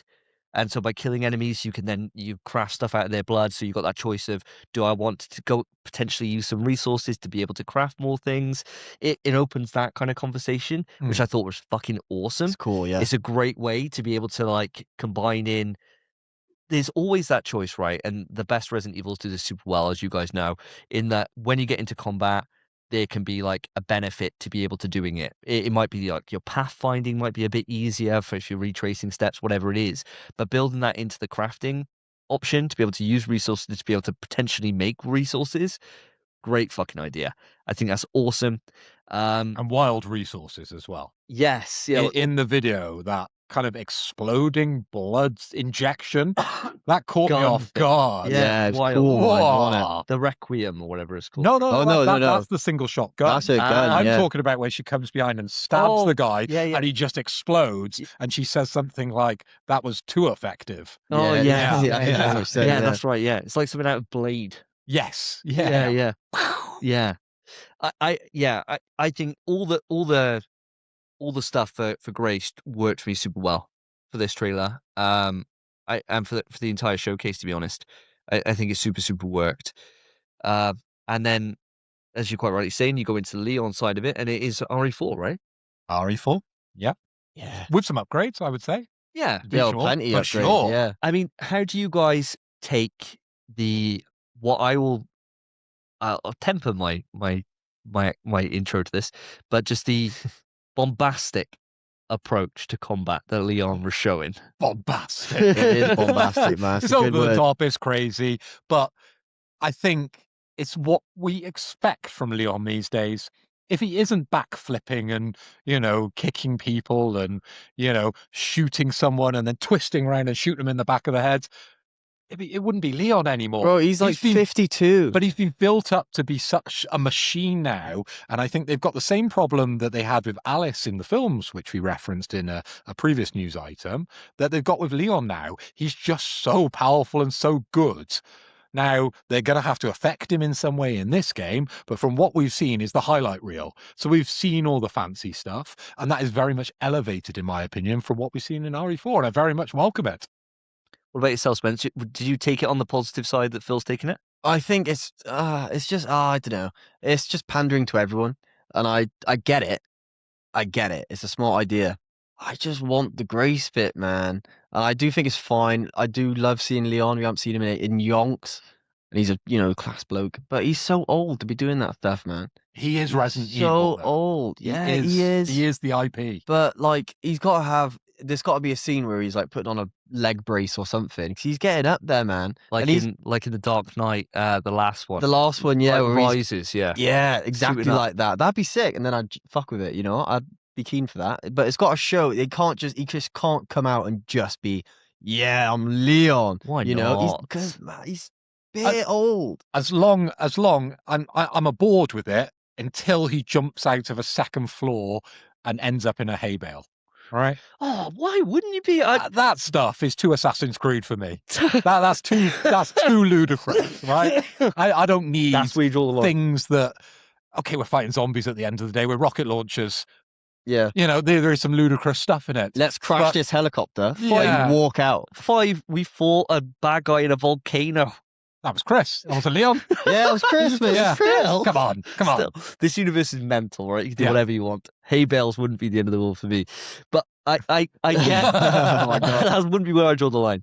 I get where you're coming at it, Spence. And I think for me, I've kind of done a bit of a Yui on this. Oh, you're about it now. The thing I'm about, and I actually did pop off. There's a couple of things I noticed on the gameplay. The one is that the hatchet that you've got, I think, is sick. The knife was the best thing about RE4. Yeah. And being able to manage your resource with that. I noticed it had a gauge. I was like, thank God that's got a gauge, because it will act the same way as a knife did in 4. And that was such a great way to be able to balance your It's resource. a bit different to knife because you can just sharpen it whenever you want by the seems of it. Yeah. Unless maybe that's an item, that's consumable. There's bound to be something there as the cost. Otherwise, why would you ever need to not parry, right? Which was a cool thing in 4. So I saw some comments about the hatchets very much seeming like it's stolen from Monster Hunter in the same way that he sharpens the blade. So for all the Monster Hunter fans out there, apparently that's some sort of reference somewhere there, but it might just be a went over animation. my head there. Oh yeah, definitely not something we'll pick up on for sure. But I was really about it, and what I really liked is the couple of things that actually did kind of blow me away, pun kind of intended, is where like the context sensitive deaths that he was doing. Oh, like where in he Last of Us. Put the shotgun in the mouth of the zombie and exploded it. And I was like, yeah. And then it's like, please say eat this. You know, like, or like where the doctors come out and he's like, I think I'm gonna need a second opinion. Bro, he It's says like, that in that one showcase, you hear that 3 times. I know, but it's a sick line. Bro, it was the first time. Yeah. Blew 3 times Well, I heard that. But that's why they're not spoiling all the other one-liners, I aren't bet they? there's That's why they're loads. using Yeah, that every they use- single time. They're using that one thing just to not give any more of the game away, right? Just to show that one piece. And it's the most obvious thing you would say. Yeah, The it is, yeah. Dr. Zombie It is. A that's coming after you. Yeah. You know, there's going to be a lot more of that, Spence. Come on, man. It kind of it did make me think, like, watching the gameplay for it did make me think, right, well, Resident Evil 4 remake super worked for Yeah, me. it's brilliant. If they can make it so that I do feel threatened by numbers, even if I am an absolute powerhouse fucking kicking everyone in the face monster that Leon is, there are still parts of doing 4 in hardcore mode were fucking hard, right? And it got stressful. If they can make that, if they can really kind of recreate that feeling, that I'm happy, because then it's the thing that is a little bit of a worry bead is when the director was like, in Resident Evil games, you need that horror, that dread, and they need that cool off period. And that's what Leon is. It's like, I don't want it to be fun. I want it to be stressful in a different way, right? Like, that's what I want it to be, like 4 was. Whereas if this is just a case of you going in and just having fun, obliterating everything, I think it'd be a wasted opportunity. But I don't think you want escort quest after escort quest with a Leon. No. Because in RE4, they are probably the most frustrating sections when you have to look after Ashley. Ashley, yeah, the president's daughter, and you have to, and she's on the other side of this fucking room, and you're there with a sniper rifle trying to take her, as they're taking her away, and you're getting attacked. I don't enjoy those sections. No. So I really just hope they haven't just rinsed and repeated those sections for Leon. Yeah. And it is a little bit of light relief. I quite like that. I would, from really intense stuff. I'm opposite to you on that one. Oh. I don't want it to be tense escort quest after escort quest. I don't want it to be escort quest, but I want it to be like, when you, in 4 remake, you go into a place where there's a bridge in the center and there's villagers kind of all around, and you walk in through a cave and they're on top and they can jump down. Yeah. Do you remember that bit? It's like a very early combat situation. I died there so many fucking times, and it was. I do think. Yeah. It's like there's a big like cavern underneath, right? And there's a bridge in the center, and you can destroy the bridge, and they'll fall down, and you can run around. And there's so many villagers, and it was proper stressful. And when you actually nail it and use all the explosives in the environment and everything, that's the moment I was like, fucking love this game. Like, this game is great. Like, it proper made me feel like, oh shit, like I'm getting backed into a corner here by this sheer amount of enemies and all this dynamite they're throwing, all this bollocks, and having to identify threats and take them out. If they can recreate that feeling throughout the game like they did in 4, I'm in for this. If it is like 6, and they mentioned 6 quite a number of times, He did. which got the fucking warning bells going off. If it is like 6, this is going to be a fucking game of 2 halves. One half I'm not going to like, and the other half I'm going to love. And that's the worry for me. I think I just completely agree. It's a shame. I don't think there will be any escort missions because I don't know why I never had the idea that both characters would ever be on screen at the same time outside of cutscenes. I just never got the idea of that. I thought, they'd kind of just meet up for a cutscene and then go separate ways. Leon does what he does. Grace does what she does. I just didn't. Maybe, but I don't know. I just never got that kind of theme from the game. But From what we've seen, there doesn't seem to be crossover. And there's potentially a time difference in some aspects of it. But then again, Grace does get a weapon, and you kind of think maybe that could have come from Leon, or that's where my mind went at some stage. I think in something, doesn't he hand something, or have I just made that up? No, there was the scene where he's like, get down or whatever. Yeah, she, like, gets down, like, I know that's I'm what I flash to remember. 2, like a yeah. flashback to 2, and then he shoots the creature, and then So she's they like do scurrying meet. on the ground, Yeah, right? They yeah. showed that, but they didn't show, like you were saying, Spence, they didn't show any like specific crossover where she's like, Leon, help! Yeah. Like getting carried away. Sounds like Spencer's mum. It does, Yeah, it does. Get out the bin, man. She's in the bin, mate, looking for your crusty sheets that you just thrown out instead of Heck, putting in the mate. wash. I'm hoping there isn't that element, and there kind of is that distinct difference. I think that question mark is just there, isn't it? It's still going to be hanging no matter what we see. I think even if Leon is just kind of dumb fun, I think I won't mind it as long as the issue is they said it's half and half. That's the thing. If it's like the Chris section in Village, Short and sweet. You're an absolute Doesn't stay powerhouse, and it feels great because you've struggled throughout the whole game. Or well, might have struggled throughout the whole game, and it's first He time you struggled at the feel. start. Yeah. The start With the sucks. werewolves. The rest Factory is start. Yeah, elements of that. It's also the worst part of the game, though. Yeah. Yeah, it is. Yeah, it always is. Ending's always the worst bit. But I think as long as it's not 50-50, if it's like a bit of Leon and mostly Grace, I'm fine with the dumb fun. But it has to be that way. If it is true 50-50, it can't be dumb fun. It has to be more than that. Surely. Surely the sections with Leon will be faster, though.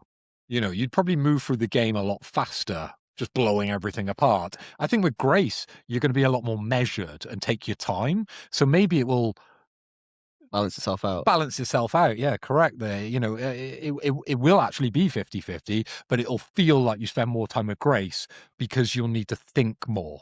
Like Leon, you're walking around just blasting people, right?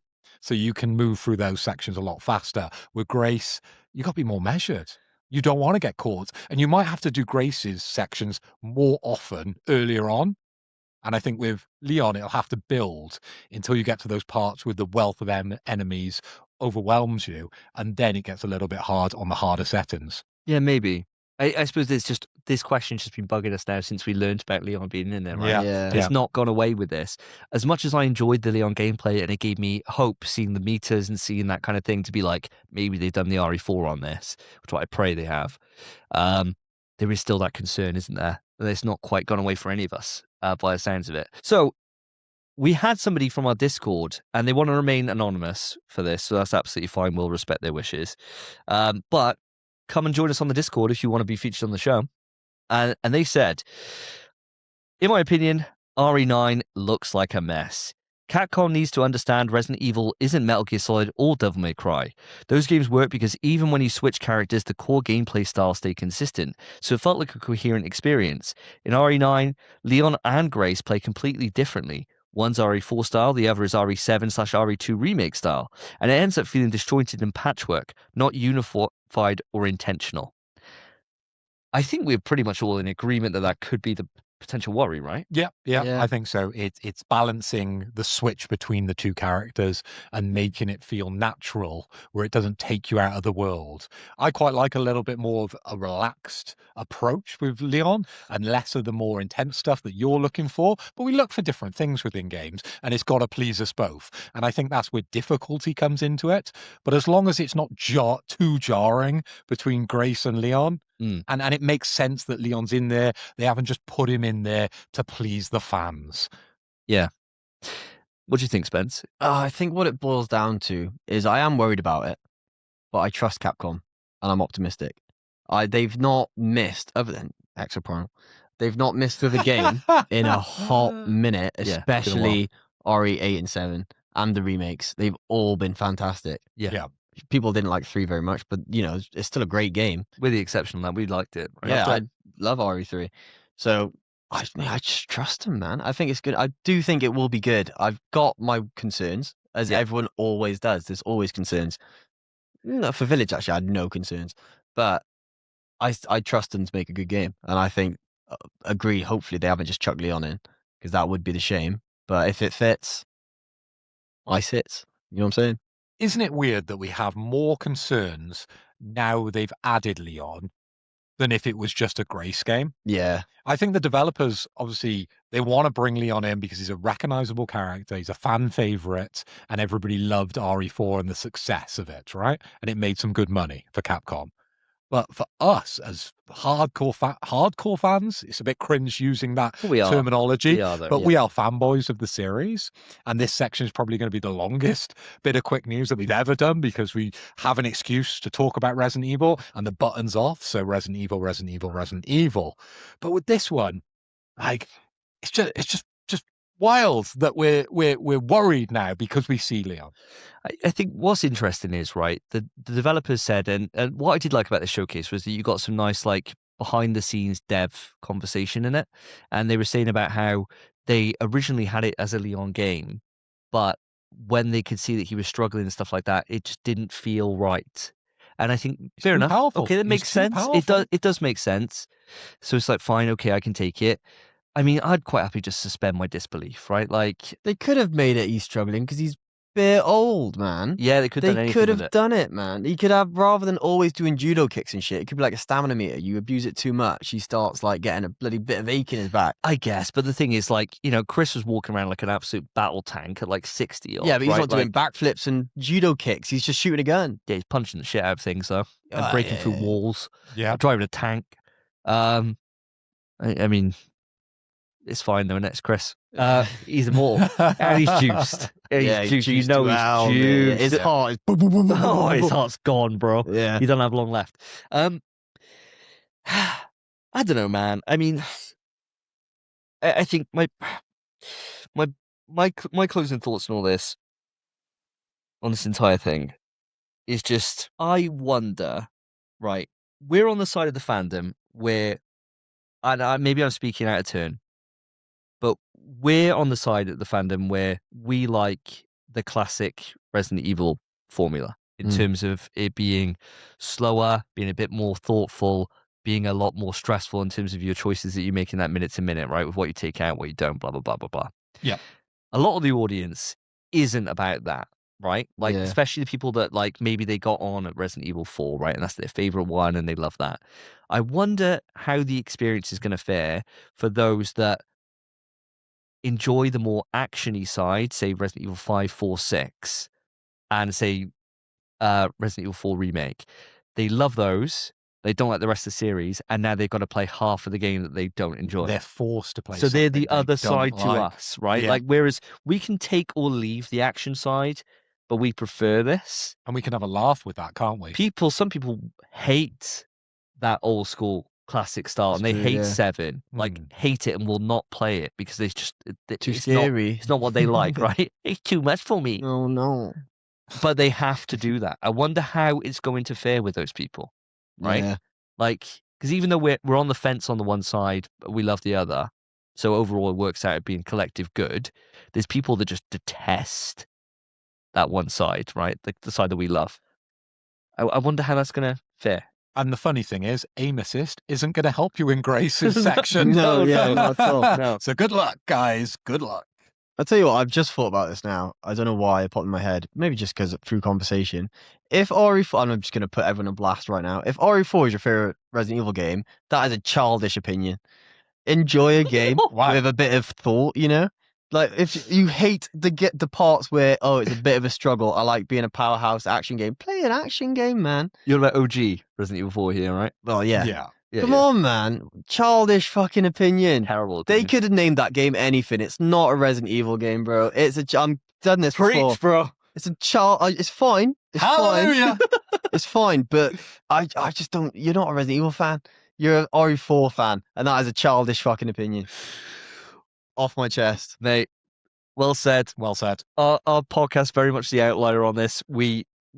Our worst Metal Gear is Metal Gear 3. Our worst.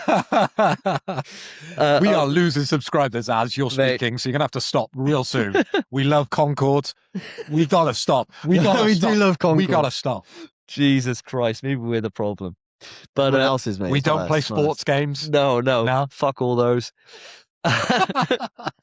Mate, well, maybe we are the problem. We'll find out in a month and a bit. Yeah, I suppose. Yeah. We're all getting it day one, so we'll wait and see. And audience, I'd love to know your opinion on this, audience. Obviously, we've had a Discord user already write in, but if you've got any more opinions, then you can write into the email pstrust@gmail.com. Hit us up on the Discord if you're in there, or hit us up on any of the comment sections for YouTube or Spotify, and we'll answer and maybe include them in the next episode. Let us know what you think about Resident Evil 9. Now, buttons back on, boys. So Let's do we're it. moving it in to the next piece. Cross to me, right? I think so. All right. Yeah. Here we go. Let's find my notes. Here we go. Just giggling as you're looking at the notes. I used to be an adventurer like you. Oh my god. Then I took an arrow in the knee. Quick news, very tough ones these Yeah. today. They were the top two when you Google it. Yeah. So my one is all about Marathon, right? So Ooh. Marathon is launching in March 5th. Now, there's been loads of details that have come out on the PlayStation blog as well as videos from YouTube. So just to let you know, there is a limited edition Marathon DualSense that's coming out, which looks pretty sexy, I gotta say. Even though I've only just got the Kratos God of War one, so I'm not in the market for it. There's been Destiny 2 crossover content that's been announced. Great. For those that care, nice for you. And pre-order rewards have been released as well. The big stuff we're going to go into here, right, is that the Marathon's got a launch date for March 5th. Yep. Big deal. Huge. There's been huge in-depth videos around the shells and around the general gameplay. There's a 30-minute gameplay video they put out, as well as a video that just recently came out this last week about the different shells and how that all works and customization. Biggest news for this, for me, is that they've confirmed there's an open weekend for Marathon, which will be coming before launch. Yeah. Huge fucking deal. Yeah. So Marathon, as we know, last year was on your Fantasy Critic, Phil, It was. and it failed to come out. As we know, at the very troubled time we had around about mid-year last year, it was bad news bears all around for Marathon because they had a alpha which didn't land very well, and they had all the art problems with stolen art assets as well. So it was like bad news. Yeah, Bad. it did. Now, this story seems to have completely 180'd now because it's the number 2 top pre-order game on PlayStation at the moment. Number one on Steam. And yeah, it's doing very well on Steam as well, which is insane. So Crazy it on seems Steam. like as if the stuff that they've been putting out has been hitting well, but I want to know if that's the same for yourselves. So Spence, going to come across to you. I want to know your excitement for Marathon as we go into the March release, and are you going to be getting it? Of course I'm going to be getting it, boys. I mean, when Marathon was first shown, it was just a little cinematic, right? Yeah. And I kept hearing, oh, Marathon looks great. And this was my same shit with Cyberpunk, where I was like, everyone's bigging up Cyberpunk. Wait till it fucking comes out. The issue is everything they've shown of Marathon since looks fucking fantastic. And when they first showed gameplay, I was on board. That was it. I was sold. But I wasn't that person who was just a believer. Sometimes you can't be, man. You got to be a bit pessimistic. You got to be like, wait till I see the proof in the pudding. But everything I've seen, mate, every single thing they've shown, I keep going, it keeps surprising me. Well, I know it's great. I have awesome opinion of it. I think it's fantastic. And then there was a bit we were watching the trailer earlier. Yeah. And the one guy just slid through the vents. That And was you sick. and me both went, oh, Smooth, wasn't it? very fucking smooth. And it didn't even look like you could go through it because it was sealed off. Yeah. But you can. I think this game's going to surprise us with how much you can actually do in it. And it looks beautiful. It looks smooth, which is really nice. It does. Looks like a fluid 60. I'm really, really keen. And that March 5th date, so much sooner than I anticipated. I am very much excited. 100% day one. Oh, hell yeah, bro. What about yourself, Mr. Hoy? I think it's no surprise because I've been in from day one, even when they were having the issues. I still thought this game looked very unique, and I've been wanting something from Bungie since we acquired them. Yes. So I wanted to see what all Good that point. money went towards, right? And we're finally getting it. We've got a date, which is March 5th. So it does give us options for the future fantasy critic, when and if we do that in the future. And potentially it'll be on my list. You never know. But yes, I will be getting this day one. But what I'm really interested in about this, and it's great that we do get that trial before we buy, because I think that's really important for this genre. And I think it'll get a lot more people that are sort of PlayStation loyalists across the line. Yeah. After the vast majority of them, not us, feel like they were burnt by Sony with Concord. Yeah. So, and if you do look at the tweets, and I'm very much active on X, you never know, I might be a paid up subscriber at some point because I'm really interested to start putting people in bikinis. Cannot wait. I heard that's still available if you use the right prompts.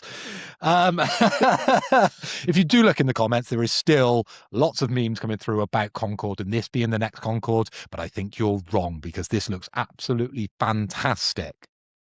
Another element to this, I think they're hitting the price point at the right level, coming around the $40 mark. So thank you, Helldivers. I salute you because you started this with Helldivers 2 at this price point, and we saw Arc Raiders come through at a reduced price point, and now we're seeing Marathon come through at that price point. And I think you've hit the nail on the head with that one. So well done. Thank you. Mate, I couldn't agree more with either of you, to be honest, because I am so totally in for this. I've been watching these trailers like a fucking hawk, and I've been sapping up every single little bit of milk they've been putting down and straight sucking that up, getting right on the teat, sucking that down because it's been so fucking sick. Like you were saying, Spence, I'm constantly surprised about the little details that all build onto a bigger system. Yeah. They were showing in that last Shell trailer, right, how like you can get an upgrade, which means you don't take splash damage from explosive. And he was using that as a movement ability then to be able to like jump up to higher places by blowing himself back with the rocket launcher. But then paired that with an ability that then when he jumps off high stuff, he does splash damage when he falls. And it's like, what a fucking sick, fucking destructive little build. Yeah. To be just like running in there with a rocket launcher at point blank range, blowing yourself up, and then landing and hitting again. Yeah. It's like, what a sick idea. And they just said, we're going to give you all the tools to be able to build something, and it's up to you to just make whatever you want with that and make that work.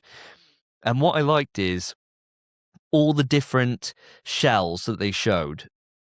There was every single one looked bust ass. Yeah. There wasn't one where I thought this one looks weak. You could all see immediately from what they showed that they had proper gameplay utility, especially as a team.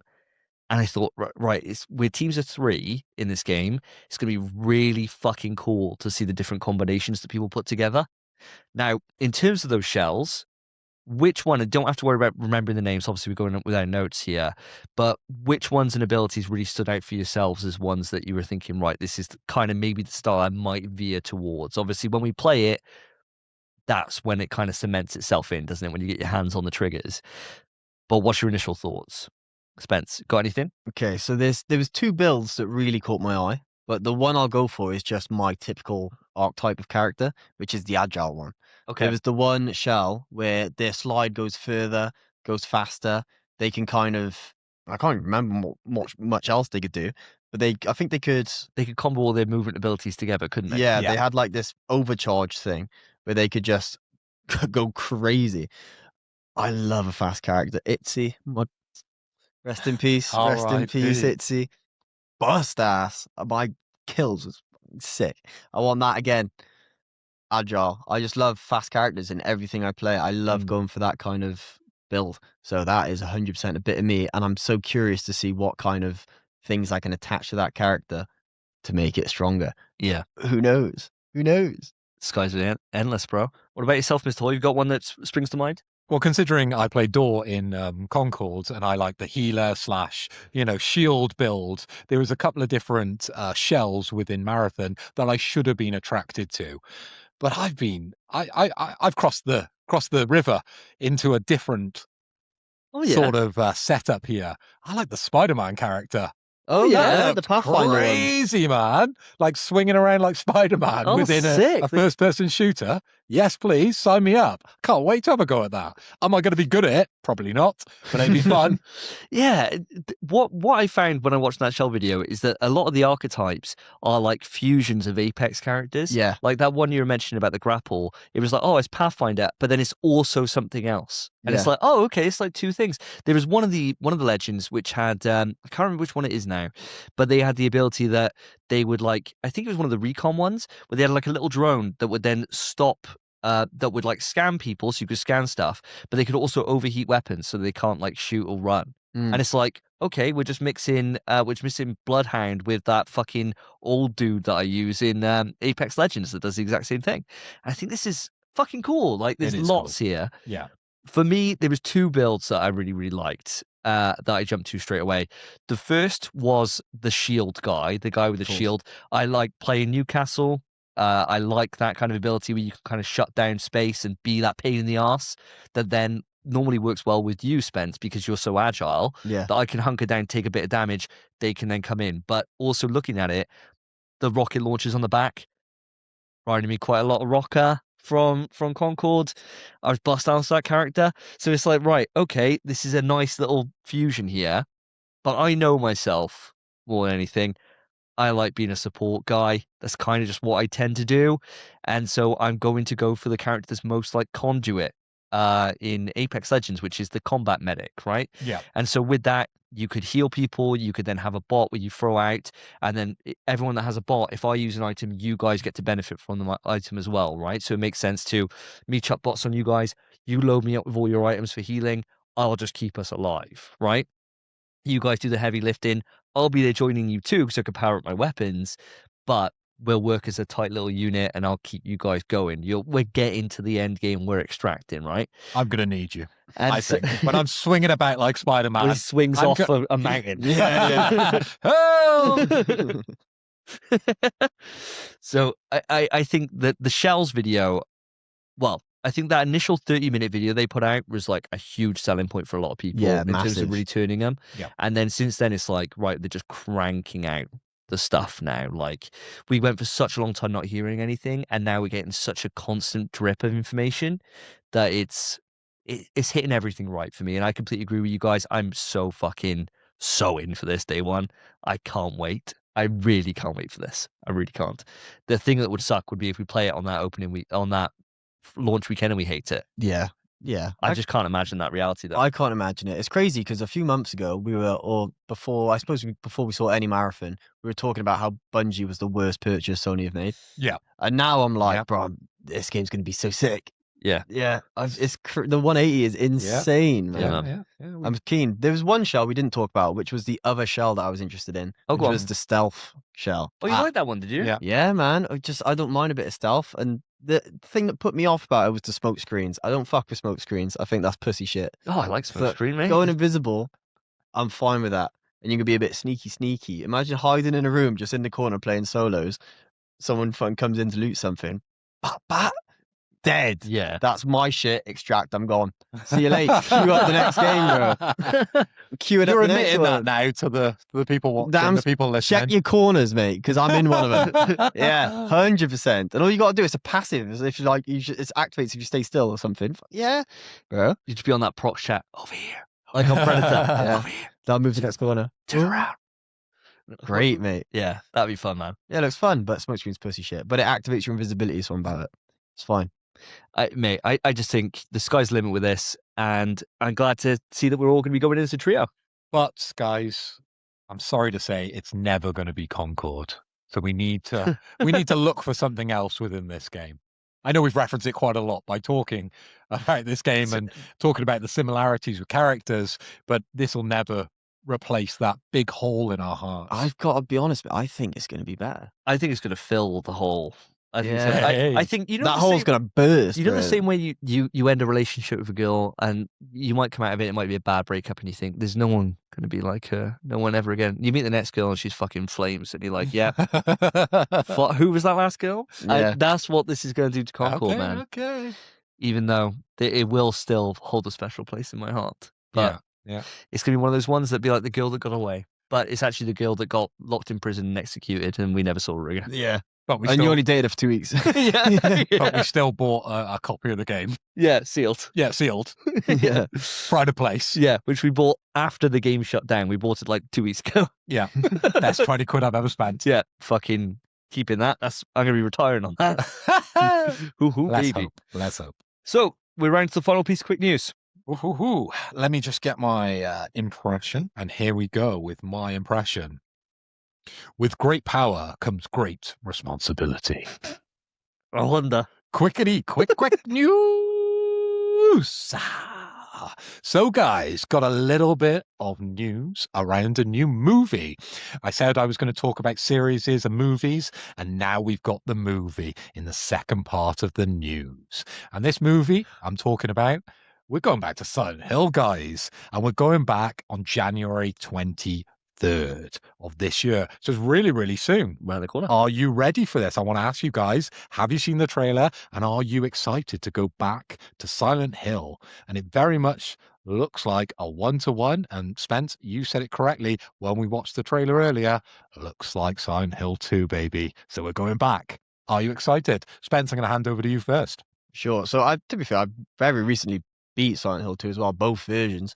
It does look 1-to-1, except that guy is not James Sunderland, bro. Looks nothing like him. It's like the one thing they've gotten wrong in the whole thing. It doesn't look like him at all. It's a completely different fella. That's all right, though.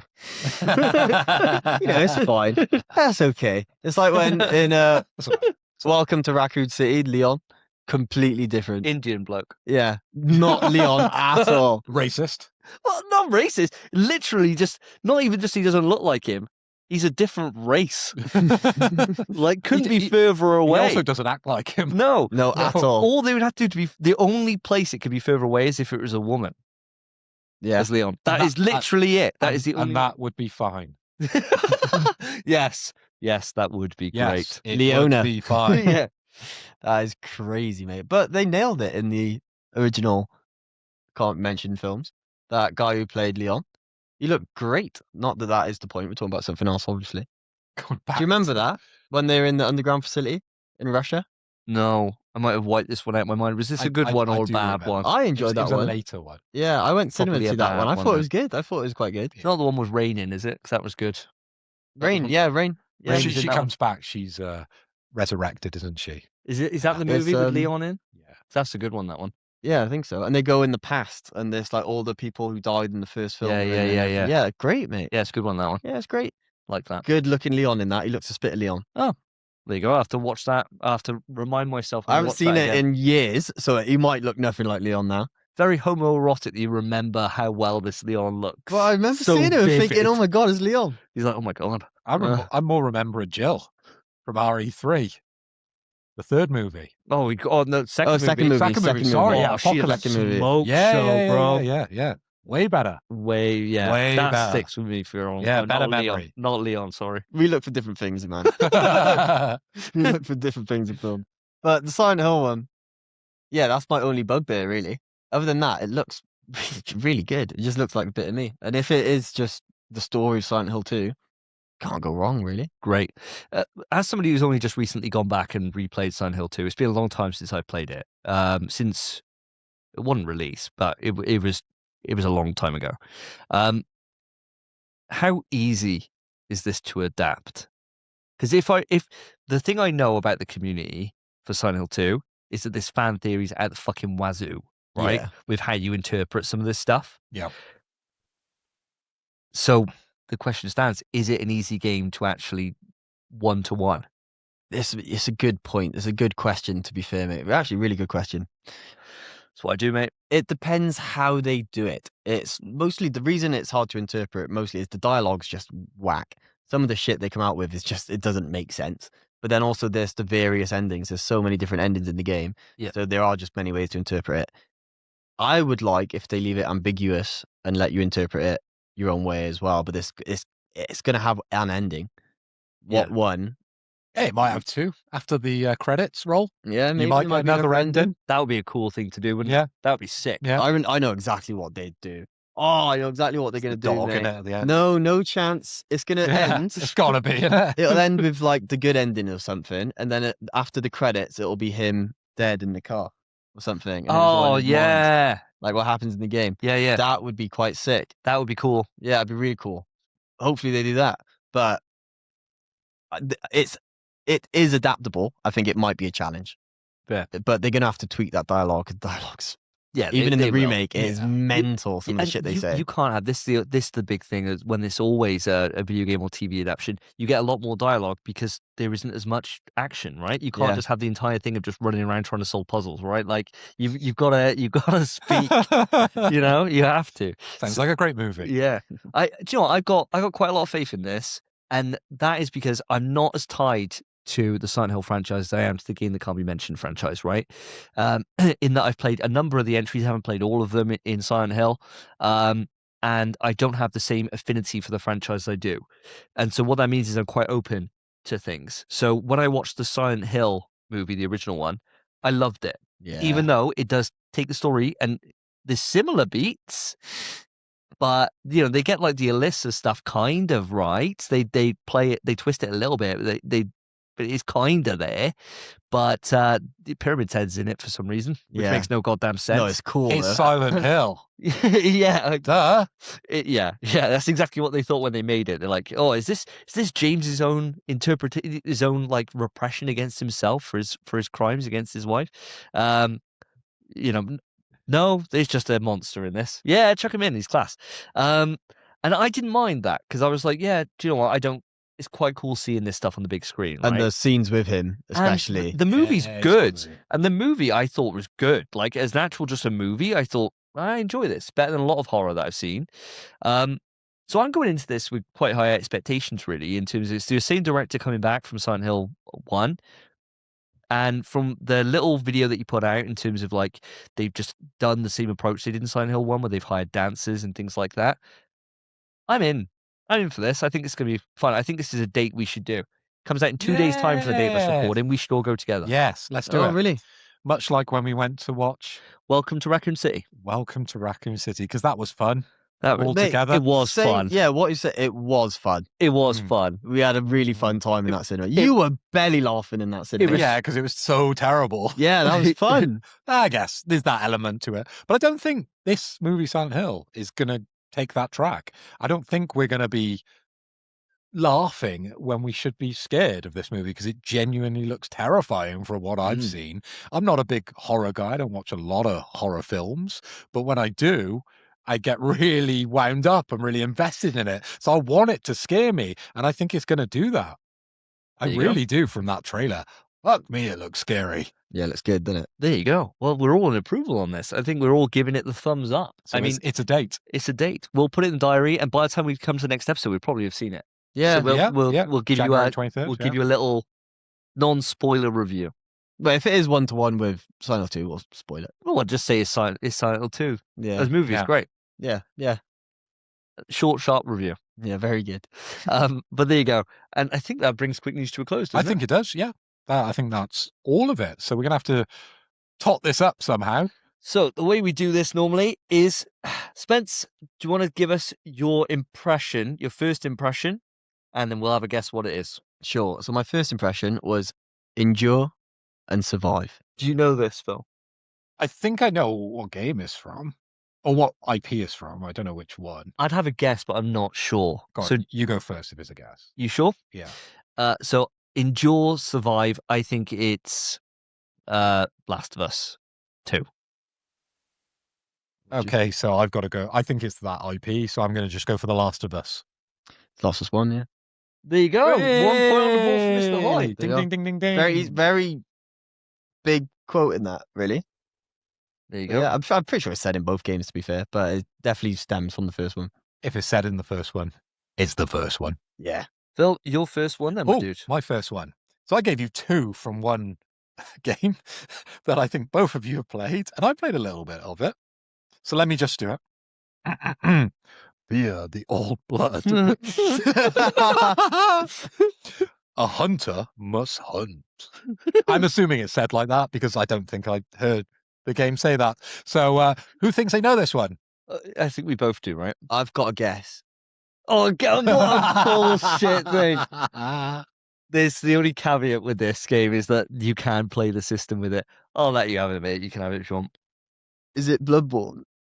I know, I can't give anything away. Davey, obviously you can't guess the same. I reckon it's Donkey Kong. Well, it is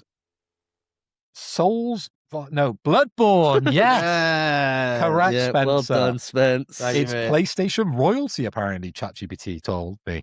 And that's Say ChatGPT so. 5.2 that's coming up with these quotes. So thank you for that. My one's a tough one, boys. Okay. Get ready. Yeah. What could it be? I know it for a fact, mate, so you can get the gimme if you know it. I don't know this because Shut up. What a lie. You guys lying out your teeth I today. think this is something that you and Spence probably spent a lot of time playing that I didn't. And I think it's more of an in-joke than a joke that I was included on. Go on then, Phil. You can have first guess then if you want. Smash Brothers. I'm technically not wrong, but it came from somewhere else first. Legend of Zelda is It Link. is The Legend of Zelda. Well done. That's how Link speaks in Legend Yeah, of it's Zelda. all Yeah, it but says. he also says it in Smash. Yeah, but Yeah. yeah, you can't. No. That's It'd more be like- characters, isn't it? Yeah, Smash. yeah. You covered a lot of bases. I Safe guess. yeah, if he yeah, went safe guess. completely off, PlayStation All Stars. if he went completely off and he was like, "Oh, it's Metroid or something," I would have given it you for Smash. I thought but we were going to end up having a name the Zelda where he first had voice lines, and I was going to be like, no fuck way. that. Ocarina of Time. Yeah, yeah. It would be Ocarina. Fun fact. I wouldn't put money on that, I but I would also. guess very highly that it's that. Twilight Princess, I'd probably guess that noise is from. That's way later. Yeah, I know, but that's like the one where No, he's he like just- grown up. Yeah, he grows up in Ocarina of Time. Thank you. Yeah, but he's not like. That's the whole point of the game. I know, yeah, but he's not like big, you know. He He's sounds. big. He sounds a bit. That voice line you did, the actual voice line of it, is quite. Sounds like a kid. manlier. Yeah. No, it sounds like a kid. The way he did Okay. it, but the way it is, Yeah. that quote. Sounds like your mum. yeah. So, fun fact about Zelda: it was never my game when I was younger Oh, really? because Brothers? I had a brother, or still have a brother that I know of. I hope he's still okay up in London. I haven't seen him lately since Christmas. I better ring him after the show just to chat. Just in case. We always split kind of games and IPs, so Zelda was one of his. Oh, Oh. So I was more what someone a sat- hole in the black Yeah, in the yeah, gaming yeah. backlog. book. I don't think I've ever played like a Legend of Zelda game outside the Super Nintendo one. That's the only one I've played. Oh, Return Oh, to the yeah. Link to the Past. Link Is to that the the one you Past. played? Yeah. Great the one game, to be I've fair. played. Yeah, great game. All the others I've watched. Oh, there you 'Cause go. Oh, there you go. know, You're fine then. That's how we used to play the games. Oh, you're right then. So, To be yeah. fair, mate, I've not Still good played. I've not games. played Ocarina. I've not played Majora's Mask. What? I've played a bit of Twilight, but not much at all. Oh my god, Mate, Zelda's a massive Yeah. gap for me. I've not Yeah. played many. dude, this is so good. I know the first one I played was Wind Waker on the Wii U, Great game and then Breath on of the the Wii Wild. U.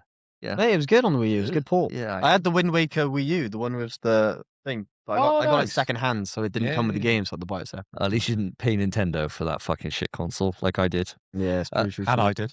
Yeah, fucking terrible console. Worst console I've ever bought in my life. Over to you, Spence, number 2. I don't know how this is said, so I'll just say it again. All men dream, but not equally. And you've both definitely played this. I do not know what this is. I wouldn't know I'm what not this playing was. the game. I don't know what this is. Not a clue. Who do you want to go first? Just one of you chuck out a guess if you want. All right. But see, the problem is, I don't think you would pick this because you haven't played it yourself. But it sounds like a Bioshock quote to me. All men dream. All men dream, but not equally. Does sound. It does. It does Sounds like suit something it, Andrew doesn't it? Ryan would say. Yeah. But Spence hasn't played it, so it'd be a weird one for him to pick. It would be a weird, but he knows we've both played it because I'm sure I did maybe did I? I've spoke about it quite a lot. I've done in the some past. Bioshock quotes. so Yeah, it's- yeah. I haven't even got a guess. What could it even be from? That we've both, and I can't say Hmm. PlayStation All Stars. No, doesn't that cover off a character? Why not? I mean, you could say it, I suppose, but yeah, it's why not. not? No, I'd never heard. Be a wild entrance for someone, wouldn't it? Because every time they have like voice lines or I whatever. don't know. Big Daddy's in it. Yeah. Didn't say much though. Yeah, Uncharted. it's Uncharted 3. Oh, no way, Phil! You fucking That is Killing it. mental. Killing mate. it, It was like the killing it. first Uncharted quote I saw on there, and I Killing it. thought to myself, when the fuck they say that? oh my god, But Phil! yeah. What a guess, dude! What a guess! What a guess! And it was a guess. I genuinely didn't know that. one. Jesus Well done, Christ! mate. So, my one next. Yeah. Okay, here goes. And I'll try to do it in character. With great power What a terrible impression. comes great responsibility. Okay, I know what this I have is. a guess. And you've got to be as accurate as you can to the name of the game. Oh, okay. Okay. Can I go first? Because I got no points on the Yeah, board. yeah, of course. Come on, give me one. Go on. Give me one as a mercy. It's Marvel's Spider-Man. Marvel Spider-Man. It's not Insomniac Spider-Man. I'm going to have to It's- press you for this. It's Marvel Spider-Man. Spence, coming over to you. I think I know the name of that game. The name of that one is Marvel Spider-Man. But I reckon I'm just gonna go for my favorite Spider-Man game, or what was anyway, Ultimate Spider-Man. I'm going to go with neither of you have got this right. Is it Shattered Dimensions? Because or... it's Marvel's with an S. Oh, Spider-Man. come Oh, that's on. what I gotta said give it it is, to me, I said you dude. got to get it as close as possible, and that's why I pressed you. But if I've got to give it to one of you, Spencer, congratulations. No, Davey, go on, and you can have the point. You That's got, annoying because I yours. said as well. I said I know what that one's called. It's Marvel's Spider-Man. you got most of it right. You just missed off an apostrophe and an S. Oh, No. That's a he Marvel did say Spider-Man. Marvels, and then when you Yeah, chipped pressed him. up, You he was changed like, it. Yeah. I thought you'd really slipped up there. oh, fucking hell, man. It wasn't as easy as you thought it was. I thought it might have been a different Spider-Man. So, last one. I used to be an adventurer like you. That took an arrow in the knee. See, I saw your face and thought, I don't think Phil knows this. You don't know it? Is You it- know it, Spence, right? Of course. Is it Yeah. Skyrim? Well, all I can say is a bit more. It's a soldier in Skyrim. It is. I'll give it to you for that. It is a soldier in Skyrim. What? Well, you both. I said it first. No, he did I got say it first. He did say it first. He You did. did say And I He got it did. right, and I And it's didn't the- know it. It's the yeah. It is the rule. It is the rule. Thank you. That's all right. I think I won anyway, didn't I? Probably. So the scores come in. Drum roll, please. Spence, you have 2 points. Bill, you have 3 points. Thank you. I mean, I have 1. So I take a shot. Oh, You let's take a go. shot. Yeah, There we there you go. go. There you go. Justice is served. Told you we always find a way to make this work. It's Just quite about. simple when we get to this part. I Yeah. think it's quite easy. But it's just explaining that to the audience. It's the hard thing. And now we don't need to because you've experienced it for yourself. How did you get on at home? Let us know. Write in to the email pswetrust@gmail.com or hit us up on any of the socials, all of which are below in the description of the episode. And with That that, is great. we will move on to the topic of the show. And here we are with the topic, and today's topic is an absolute juicer. It is our most anticipated games for 2026. We're going to do it in a shag, Ooh. marry, kill format. But first, we do have a couple of listener submissions which submitted their game of the years from the last topic.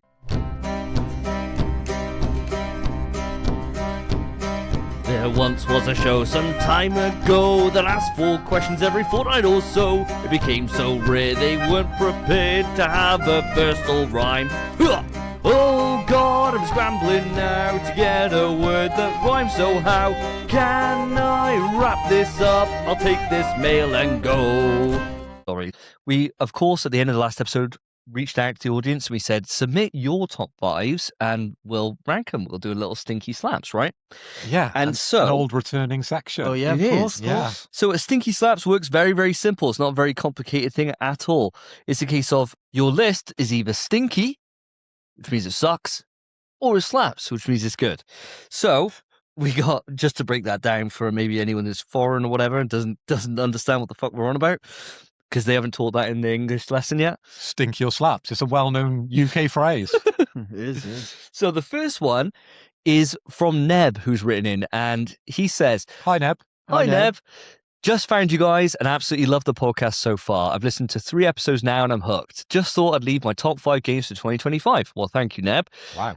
Number 5, Hell Is Us. A game you were very interested in. Yeah. Number 4, Atomfall. He says, for the speed run, I did the whole game in 25 minutes. Christ. Wow. Could you beat that? Wow. Number 3, Blades of Fire. I don't even know what that I'm is. familiar with that, yeah. Number 2, Split Fiction. And number 1, Arc Raiders. Ooh. He says, thank you for the content. I'll be sure to pass the pod. Thank you so much, Neb. Thanks. Thank you very much. Cheers, Neb. What do you reckon, lads? Stinky or slaps? We got Arc Raiders number 1, Split Fiction, Blades of Fire, Atomfall, and Hell Is Us. Considering how complimentary he was about the show, and thank you very much, Neb, for the compliments. You know, that did make me smile, and it warmed my black heart when I read that comment. And I'm so thankful you did it on Spotify as opposed to YouTube, because I would have probably give you some sauce back if it had come on YouTube. But as you got Davey, he probably give you a nice reply, didn't he? I did. That was very nice. But I think your sort of view of games and what you like within gaming is quite different to ours, really, because I don't think any of those games outside Hell Is Us has really come up in conversation. Split that Fiction often. today? Yeah, Split Fiction is on there, and I mean we have considered Arc Raiders, but we've kind of held off, haven't we? Because we were going to buy it, and then we thought we'll just hold on for Marathon, stay strong to a PlayStation, future game. Yeah. But we didn't dip in. But I know that game is so well renowned by a lot of people, and it's going it's going very, very well for them. Yeah, definitely. With Arc Raiders. So I'm going to put it out there that this does slap, but some of those games I'm yet to discover. What about yourself, Spence? Yeah, I think, mate, pretty much nil the hammer on the head. I think it's a slap as well, just because Arc Raiders, I've seen so much footage of Arc Raiders now, especially the burnt peanut who is just taken over. Mate, he's absolutely blown up. And to be fair, I get it. He's funny as hell. And he's always playing Arc Raiders, and those clips are absolutely brilliant. I love seeing it. I love seeing Arc Raiders. I don't think it would have even been the game for me, but to watch, brilliant. Yeah. Yeah. So Arc Raiders, class. Hell Is Us, I only played a bit of the demo. I didn't even finish the demo, but it seemed really good. And I'm a bit upset I never did go back to it, but I'm sure it is great. So it'd be your 5th. I'd expect it to be higher, to be fair, but that's okay. Don't know what else you played. Yeah, true. That's true. true. Don't know what didn't make the list. Yeah, and Split Fiction, I'm yet to play, but I'm very excited for, so I gotta give it a slap. That's 3 out of 5. It means you already get the slap rating because it's 2 out of 3. But I agree with the boys here. I think ultimately the list, what it's showing is that it's very varied, right? Which I think is always quite nice. If it's all like, if we do a list and it's all survival horror, then you're like, okay, well, doesn't really give a fair shout. But in here, you got Arc Raiders, you got a multiplayer third-person extraction shooter, you got Split Fiction, a co-op multiplayer narrative experience, Blades of Fire, which is like a I just looked it up what it is, so I wasn't even sure what it is. It's a third-person action adventure game from Mercury Steam. Didn't do very well in terms of review ratings. 5 out of 10 IGN. Oh wow, But 5. 4 out of 5 from Eurogame. I think quite well there. And it's sitting on a 3.9 out of 5 on the PlayStation Store. Oh wow. So kind of mixed, but again, very different genre from the others. Atomfall, which is an RPG set in I know about Atomfall quite a lot. I was thinking about getting it at one point. After your Fallout kind of No, way before. Way before. Okay. Yeah, I think it was Maloon who was talking to you about it right at the start of the year. And so I checked it out, and it's an RPG set in like an English countryside town where they've been like kind of locked down, and there's like nuclear threat or something like that. And it's a very RPG. And then Hell Is Us, which is, as you've already spoke to, Spence, so that's like kind of a third person kind of, is it a bit soulsy, right? A bit soulsy. It's probably more actiony than soulsy, but it's definitely seemed a bit difficult. The interesting bit of it is that you get no help in the whole game. You learn everything through the dialogue, and if you're not paying attention, you're fucked. That's cool. Oh, okay. Yeah. Yeah, that's nice. So I like the variation on the list, and that's why it's getting a slap from me. So well done, Neb. First submission, getting a slap as well. And that doesn't always happen. We've had people that have written it for the first time, they got ripped. Some people So stink. it is Yeah. nothing. It is not a guarantee. But that's because they got bad taste. Genuine. Yeah, bad taste. Genuine. It's their bad Genuine fault. bad Yeah, taste. it's their fault. It's their Yeah, fault. It's not my Yeah. fault, this shit. Yeah, Is it, you know? And the next one, and the final one that we got submission for today, because we are running very long on time, is from Red CD, a long-term listener. Hell yeah. Long-term listener to the show and a good mate. And he said, for me, it's got to be, and I imagine this is coming in from 5th place. He doesn't make this quite clear. So I'm going to mark you down first off. Red CD, right? Not a good start. Because even though I can assume the order of this list, I could be completely wrong and I could be reading it the wrong way around, which if I am, I'm going to blame on you, right? Not me. So 5th place, Dispatch. 4th place, Arc Raiders. 3rd place, Final Fantasy Tactics. Ooh. 2nd place, Silk Song. 1st place, Expedition 33. I'm just going to come out fucking fire list. Absolutely hardest slap imaginable. With his HMs coming in, Digimon Time Stranger, right, you get marked down for that straight away. Rematch and Split Fiction. Rematch. Yeah, Nice. yeah. Got another mention on the show. It has. And he said, some good games mentioned here, though, boys, and some I've added to my wish list. Thanks, Spence. Thoroughly enjoyed this episode, lads. Looking forward to the next one. Well, hope you've made it this far through, Red CD. I love your list. I think it's fucking absolute flames. It's a very strong list. Quite similar. Well, 2 games in 3 games out of our 5. We're completely married up on, bro. Phil, what do you reckon? I've got to agree, even though I don't think any of the games in his top 5 would be the games that I had in my top 5. We're very different people, but that's just great. That's what we've got on PlayStation. It's just a wealth of options, and they're all great. So I've got to give him the slaps as well. And thank you so much for all the comments that Red CD has been putting on all the different YouTube shorts that we've been putting out. It's been nice to reply to those, and I think my replies have been nice to you. So I hope I haven't offended you yet. But keep commenting. I'm sure I will at some stage. Of course. Of course. And what about yourself, Spence? Mate, the hardest list I've ever seen. It's so varied as well. Each one is like completely different genre. Just a great list. If I had to slap you for this, mate, it's one of them ones on the back where you're like, ooh, after, mate. Yeah, Because that is a fucking slap. You know, big red hand mark on your back. That list is fire, bro. And just what a gamer, by the way. Yeah, great choice. Just a gamer, bro. Great choice, dude. Honestly, audience, you've outdone yourself this week. You really have. Well done for the submissions. Thank you for writing in. And it's been lovely to have everyone just on and talk to us. It's nice. And a new listener. Yeah. Welcome to the fold. Yeah, welcome. exactly right. Welcome to the We fam. can be loving. We can. We give a lot of loving. We do.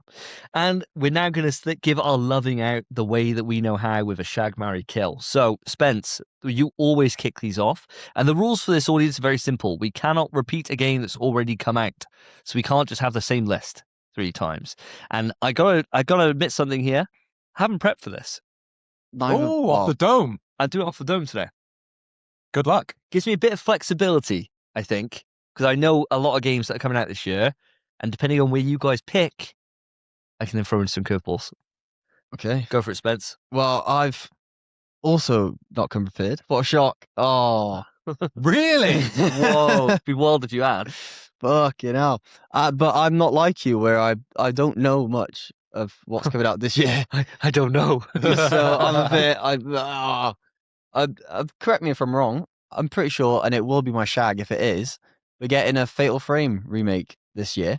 We are indeed. Yeah, and I've never actually played a Fatal Frame game, but I've always wanted to. So this there would you be go. my introduction to the series. It's not one that I would commit to, as I'm not too familiar with the IP other than watching a few videos on YouTube many, many years ago. But it's something I've always wanted to play. So I'm definitely down to give it a shag. Well, my dude, you'll be glad to know this releasing in early 2026. Oh. So it won't be Right. long. They're saying they're anticipating it for March. But that is just an anticipation, no actual release date out yet. It's called Fatal Frame 2 Crimson Butterfly. Yeah, that's the one. Very excited for that. I think it's We- going to be fun. We spoke on this game. This was shown at the Japanese PlayStation State of Play. Yes. Yes. And it Yeah, looked I fucking remember. great. Did I look remember good. us all saying, I think at the time we put it into a Shags or Marries Yeah, I think so. then. So good memory, Spence, for that to be tracking and staying so close to the dome. Hell yeah. Hell yeah. Phil, over to you for your shag. Well, I've gone a little bit different, the same way Spencer has gone. And we're going to start with my shag, okay? So I'm going to go for a game that I don't think any of you boys are going to even play. Oh, okay. So it's a game that you've got no worries. You can go for the big AAA titles if you want, Okay. because this definitely isn't one of those big AAA titles.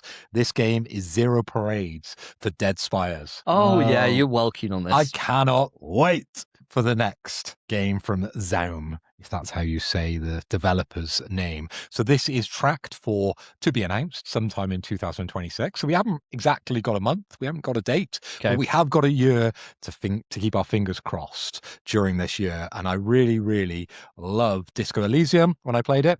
Got 89%. See, I told you I knew the Metacritic scores Look at these. of that game. So it scored very, very highly. And this story is an espionage RPG take, and I just cannot wait to get involved with this game once again. I did play the original. I said the original Disco Elysium exclusively on my Steam Deck, and I probably will be doing the same with Zero Parades. Well, I've never played Disco Elysium. It's one of those things. It's like I will like this when I get to it, but Yeah. haven't done it. Yeah. It does look interesting. I'm glad you're excited for it. This is something that would be a bit of a shock if it wasn't included, because I think every time you get an opportunity to wax lyrical, you Yep, definitely I do do. take that up, right? And every time it gets shown at the state of play or anything else, it's always something that you come away with being like, that was great, right? So very much a Phil Hoy choice, but I respect it. I think it's a Thanks, man. really good shag. What about yourself, Spence? I think. What do you mean? My opinion on that? Yeah. I think it's good, mate. I've not played Disco Elysium either, Hmm. but I'm opposite. I just don't think it's for me. Really? I've seen plenty of it. My friends Dan and Kyle love Disco Elysium. They've played it. They've done several runs, and they like to do the voices themselves. It's funny, but Yeah. it's just not a bit of me. Yeah. And yeah, I do get it. I get why people love it. Yeah, that is not on my list. It's a certain type of gamer that enjoys these games, and I think since playing Disco Elysium, I've looked for more and more of these experiences. Yeah. I got a little bit of light relief when I played the Citizen Sleeper game. Yes. Yeah. That was free on PlayStation Plus, and I very much love that story game. Read along and just immerse yourself, basically in a good book presented to you as a video game. And back in the day, I used to love the whole read along and choose which page you go to. And this is what these games are all about, aren't they? At the end of the day, so yes, really can't wait for this. But Spence, I think you should stay away from it. I'll tell Happy you all to, the mate. highlights, and I think your friends probably will as well. Yeah, I think I'll bloody get an earful no matter where I'm going. Bloody hell. But yeah, I'm staying away, mate. Well, for my one, guys, I'm glad you haven't taken this. Is a game that I've been looking forward to for a very long time, and it was originally on my fantasy game critic list when we did our initial draw last year, Ooh. and I had to drop it. And that is a little game called Phantom Blade Zero. Oh yeah, yeah. This is coming out in September. Yes.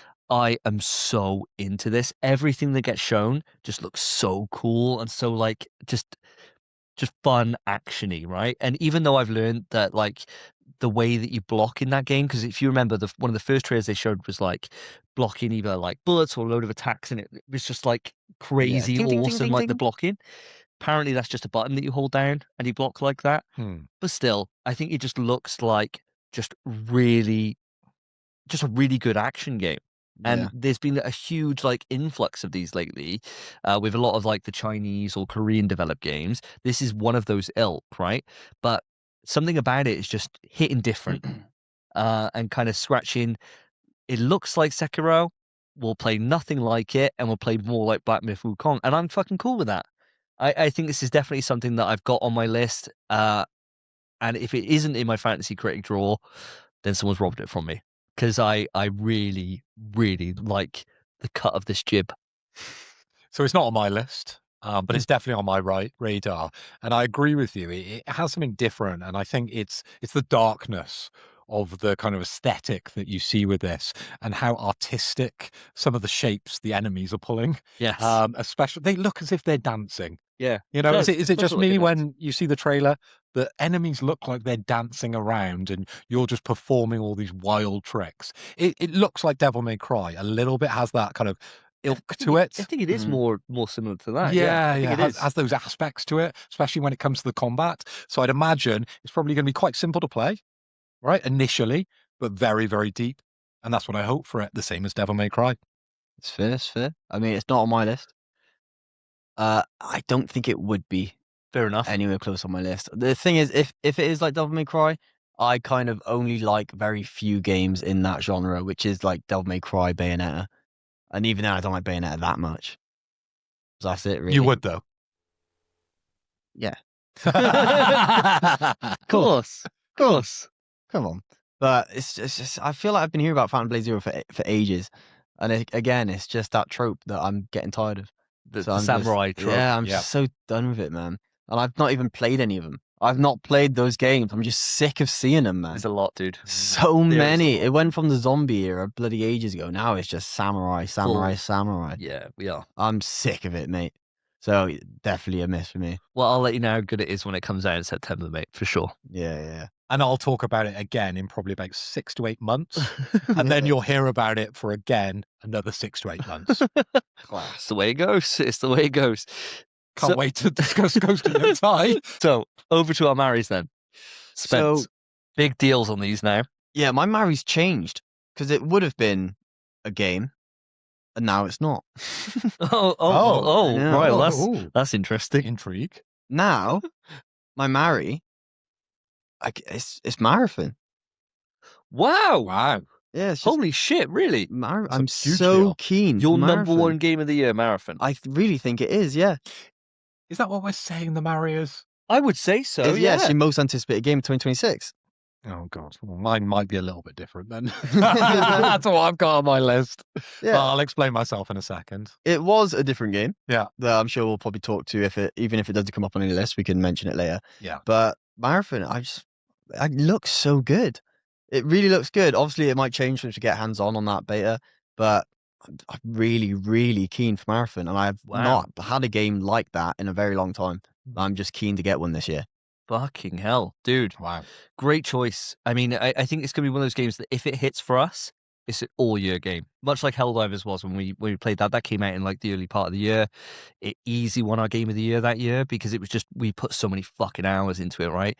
If this hits the same way that like we play Apex or we play anything else, this is, we're fucking done. There's Yeah. no other multiplayer games we need, you know? It can't not donks. be a Mary if you put in 200 hours in, you know? Yeah. Oh, That's how I feel, mate. yeah. So I always say Fucking I strong don't like choice. Smash that much, but really I've got 3,000 hours in Smash, so I have to like it, don't I? Yeah. Yeah. Yeah. So of yeah, course. it's kind of like this, and I think I want to put these hours in a Marathon. It looks so good. Mate, I really respect the Fair choice. play. Fair play. Thank you. What you then, Mr. White? Over to me. And I've swerved a little bit because I've got some honourable mentions that I would like to talk about a little bit later We on can in do the that. show because they're games that I think need a little shine. So I went a little bit away from the obvious. But Okay. because you put pressure on me, I'm just going to go for the lowest hanging fruit. And that is RE9. Oh, that is definitely That is a button, mate. button. That is a That is a button. Oh button. He has my pressed God. it for the first time. And I think it's First- worth it. first- I knew as I said it. First time of the year. First time of the year and we're on. Oh God, proper- it's January, bro. the First first- real episode The of first the year. real episode. I need to catch up on a couple of shots, but I think it's worth it. I don't think you do. No? Am I behind? Well, I got 5 to give. Oh, well, it's going to be a fun episode, isn't it? Yeah, it will. It will. Anyway, seeing as I've said it now, but the game that cannot be mentioned, 9, we've already discussed it at length. Literally cannot wait. It's the only game I've pre-ordered for this year. I think that speaks volumes. Fair dues, man. Fair Yeah. dues. I get it, right? Like, I get it. I think for me, this would normally be like an easy Mary pick for me, but I think with the concerns I've got going in, I'm tempering my expectations here, which I never thought I'd do. I haven't known. Last time I had this feeling was RE6. Ooh, that's the button. Oh, for fuck's sake. yes, it is. Oh, man. Sake. Oh, Jesus Christ. That'd be so good. That is oh my God. I can't believe it. A double. Double shot. Oh Do my you know, God. we haven't, 2026. we haven't hit the button in forever. Like in our bets and shot stocks, obviously we've like settled them. Hmm. It's not been in the 20s. So it's been like at least 8. So at least 20 odd weeks since Wow. we've said that. And now It's we got so double. easy. It feels good though, doesn't it? No. No, I'm not doing great either. Great. Yeah, I haven't had the same feeling as I have for the game that Kami mentioned 6. And I've got that feeling now with this, even though I am still, as we spoke about at length earlier in the show, optimistic. So that's why it wouldn't make my list, but I do fully understand why it's at yours. Yeah, and this is perfect for me anyway, because this is the game that would have been my marry. But then since seeing Leon and that kind of came down, I'm not saying it. Oh, come on, I save see for the boys. It's the thing, it's on the tip of my tongue as well. Yeah. It's desperate to come out of my mouth, but I refuse. I'm thinking so much, so I don't say it. But since seeing Leon, my thing's kind of gone down anyway, and Marathon's just blown me away. So honestly, as well, I kind of feel like it was my most anticipated. However, really, it's a game that I'm going to play for 2 days, and then I'm done. Yeah, but you're going to play it off the rip, aren't you? Yeah, As and I'm soon as gonna you're love it. available, we're going to play it, and you're going to play it like all the way through, I'm going to love it. and you're going to love it. I'm going to love You're it. going to love it. But yeah. I know Marathon, I'm going to play. If it does meet my expectations, I'm playing all year. Yeah, So that's fair. that's why it beats it out, I think. But great choice anyway, and it would have been if not for Marathon, I think. So my marry's a tough one, and I've got all the world of possibilities open here now. But I've got to think about what game will I play this year that going into it, I think could well be one of the best games this entire generation for me personally, right? And it's not the big one that you're probably thinking of going to. It's going to be Housemarque's next game, Saros. Oh, yeah, okay. yeah. Good choice, Potential. good Lots choice. of potential here, isn't it? So I absolutely adore Housemarque. They just don't miss. Returnal is a top 3 game this gen for me. I absolutely love it, and Saros looks like they've built on what Returnal is. So even if it's just Returnal again, it's a 10. You know, Yeah, It really is, and they got the potential that they could elevate it with a better narrative. Which is what I'm hoping for, because that's the only part of Returnal that is a bit weaker, right? I like the narrative in Returnal, but I know what you mean. Like I know what it, you but mean. it would be quite nice to have something that's not completely batshit nuts, you know, and something that I don't have to watch like 2-hour long videos on YouTube to try and understand the different theories that it could be. As long as they release a comic book to kind of help you understand what the narrative is, I think that would work, That right? would probably work. Yeah, that'll work. Yeah, I'll go in for it. But I think for me, like when I look at anything that's coming out this year, and there's so much, I think this year's got the potential to be one of the best years ever. Saying that 2025 is probably one of the best years that I can remember in terms of gaming output. This just speaks to me. Saros is just a bit of me. I mean, fair, man. Yeah, I didn't even really think about Saros, but yeah, it's really up there for me as well. Like you said, if it's more Returnal, which it is literally what it is. Brilliant, 10 out of 10. Love Returnal so much. Yeah. Desperate for more. It was a bit sour when I finally got the platinum on Returnal. I was a bit like, oh, it's done. It's a bad feeling. Isn't It it? took me ages as well, and usually a platinum, after taking that long, you're so grateful to delete the game. But Returnal, I've reinstalled it like 3 times since. I really want more. So yeah, great choice, mate. Great choice. And it's a tough one because there is so much choice, and I think as we're going to do something a bit different today. As we are looking forward to this, we're not going to do a kill. Oh, We're not going to do a kill. We're instead just going to go through some of our games that are up there, right? Any that you want to go through, any HMs that you want to do. Because to be honest, when I think about kills, it's one of those things I have to see it in the moment. You know, like a conference, it's fresh in the mind, it's burned in. I can just vent and get it out. I do know what you mean. When we're going from this point now, we've got the whole year's worth of potential shit games to pick from. I don't remember any of them. No, mine was going to be PGA. Yeah, exactly. What should we go for? I was like, I'm not playing another golf game. Like, what is it? Like, The next COD, if it's Gash again? Like, Yeah, you know, it's hard to say. It would just be like kind of re-going through what we went through on the last State of Play or the last the Game Awards and shit like that. We've already said a lot of that, haven't we? Exactly. Yeah. This is a time for positive vibes, right? We've just gone through our number 1 games, but there's some big hitters we haven't covered here. Has anyone got one extra game they want to bring to the table for something they want to that is up there? Only one. Only one. And this takes the place of our kill. My God. Tough one. It's really tough, actually. It's really tough. Do you want to go first, Spence? I can't. You can't? Well, I'm going to dive in because on. this was up there for me with the level of excitement that I had for my shag. Okay. Okay. So I would have said this was a competitive to the shag. And you guys saw me pop off when we saw the announcement for this. You guys, again, it's not a game you'll play. No? Definitely not.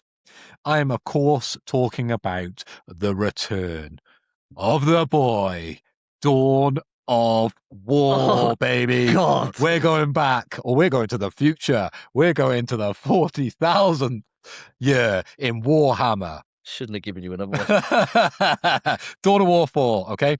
This time produced by King Art, and this is to be announced in 2026. And we're seeing a series reboot, okay, of the satisfying, it says here, strategy gameplay. So it's an RTS series that was famous back in the 90s, and I absolutely sweated this game.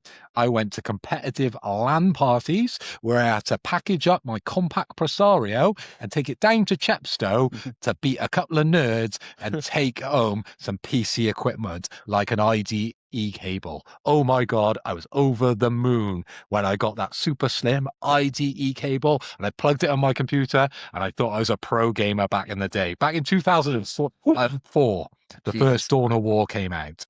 And that came out with an 86% Metacritic. Wow. And I'm sorry to say, it was a little bit downhill from there with Dawn of War 2 in 2009 with 85%.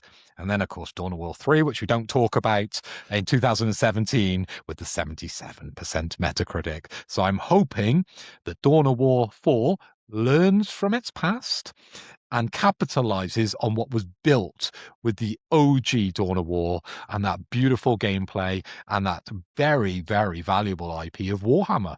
Yeah, very good IP. Couldn't give less of a fuck about this if I tried, mate. Honestly. I've tried to give it the big uns. You admit you have. You have. You've You done have. you've done a whole speech. But I mean, this is a game for sweaty little virgins. And it's not for me with my Chad mindset. So Nothing I can say to that, mate. no. You are far superior in every way. That's it really. I got nothing more to add. Not necessarily a PlayStation game, I must admit. Not going to be playing with the DualSense Edge or on the Portal. As good as the touchscreen is, Yeah. it's not going to happen. No, I can't. It's going to be a imagine PC game, that one. Yeah. But I thought I'd just drop it in because I'm very, very excited about it. that Yeah, one. I'm glad you're excited. Loved that game back in the day. Dude, I'm glad you're excited. Yeah. I had a similar thing with fucking when Budokai came back, right? There and we I got go. Tenkaichi again. We've all got our demons. We do. We carry them around. Yeah. We carry them with us. Well done, mate. Thanks. All I got to say is I echo those thoughts, mate, from Davey. Bro, not much else I can say, really. You hit the nail on the head. Virgin fucking game. I'm good, man. That's it. Fair. So have you got a game lined up for your?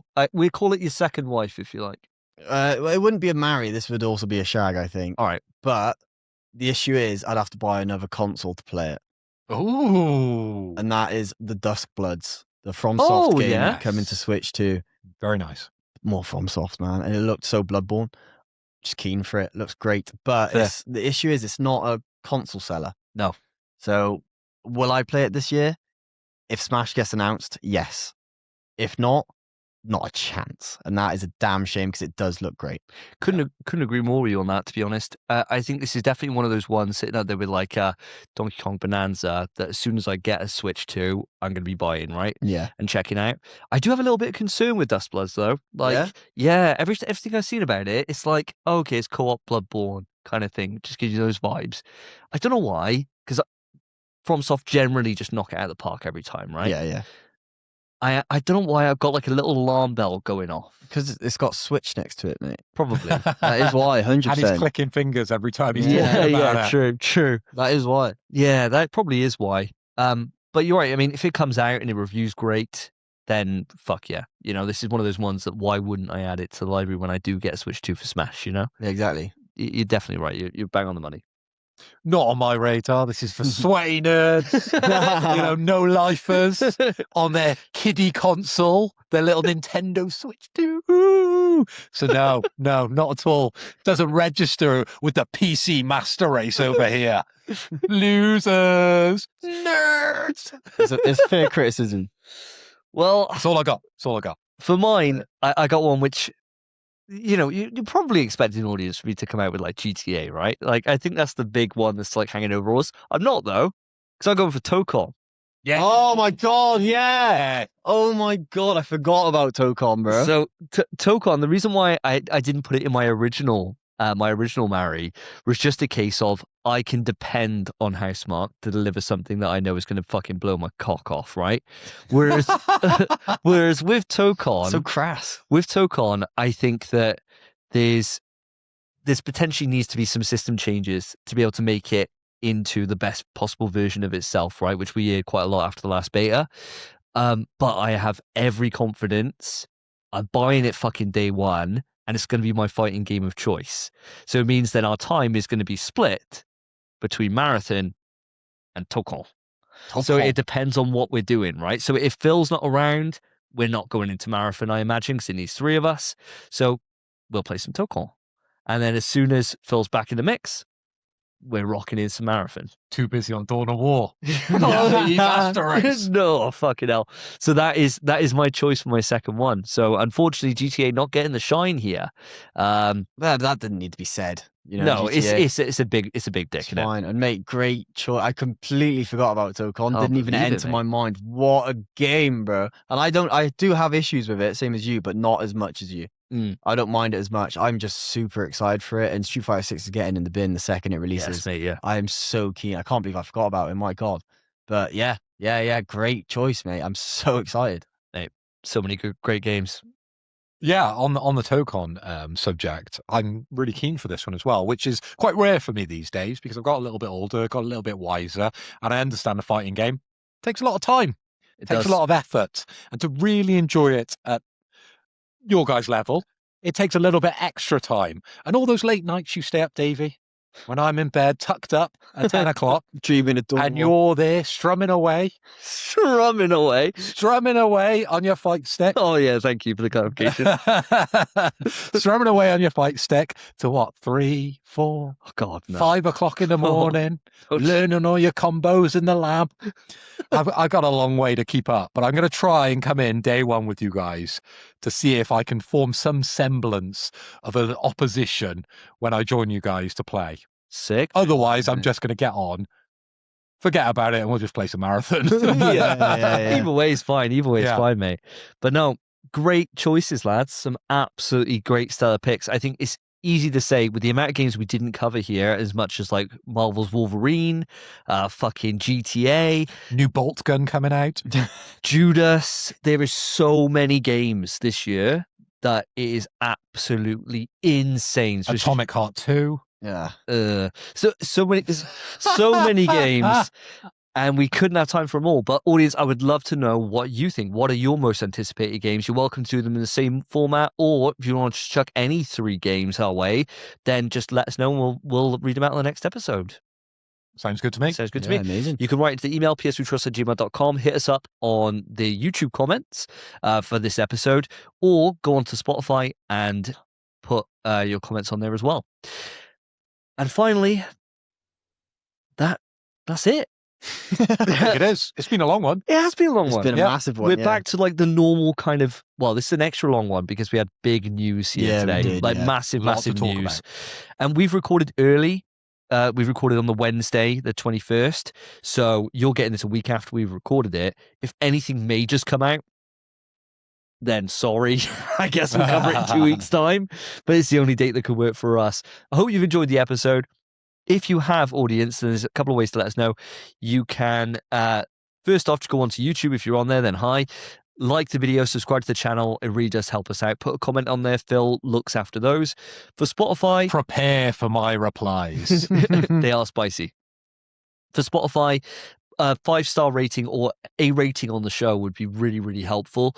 We're trying to maintain our current 4.9 stars, which is great. So thank you for everyone that's been putting the reviews on, and I look after the comments on Spotify. So if you want some reasonable conversation, then go on to there, and I'll look after you. I'm your man. Whoa. If you're nice on the YouTube, I'm nice. Okay, right. If they have any sort of grumbles, that's the time. So it's like a mirror back. It's like you put in the mirror. Oh, up I to just their go face. back hard. Yeah, there you go. Yeah, That's Yeah. fine, mate. They can't leave reviews on YouTube. That's true. Comments though. Yeah, well. Hey, bad comments, bad conversations. That's what we need. That's what you get. It's like a counter that Phil's doing. It's like a parry and like The putting the attack Uno back on. reverse, mate. It Yeah, is, yeah, It is. yeah. Yeah. Yeah. Reverse. So like, fuck you. He's like, fuck you. Yes, I basically take what you said, put it in ChatGPT model that I built, and it just comes back with a terrible insult. So get ready for that. Just test it. Just test it. Yeah. That's what I do. But that brings episode 128 to a close. I've been Davey. I've been Phil. And I've been Spencer. Take care, guys. Peace. In PS We Trust is hosted by Davey, Phil, and Spencer. You can write into the show via our email, pswetrust@gmail.com. Our Twitter is @InPSWeTrust. To find each of us online, follow our Twitters, @SSJDavey, @PhilipHoy, @SpenPie_. Thank you for listening. Take care of yourselves, take care of each other. See ya.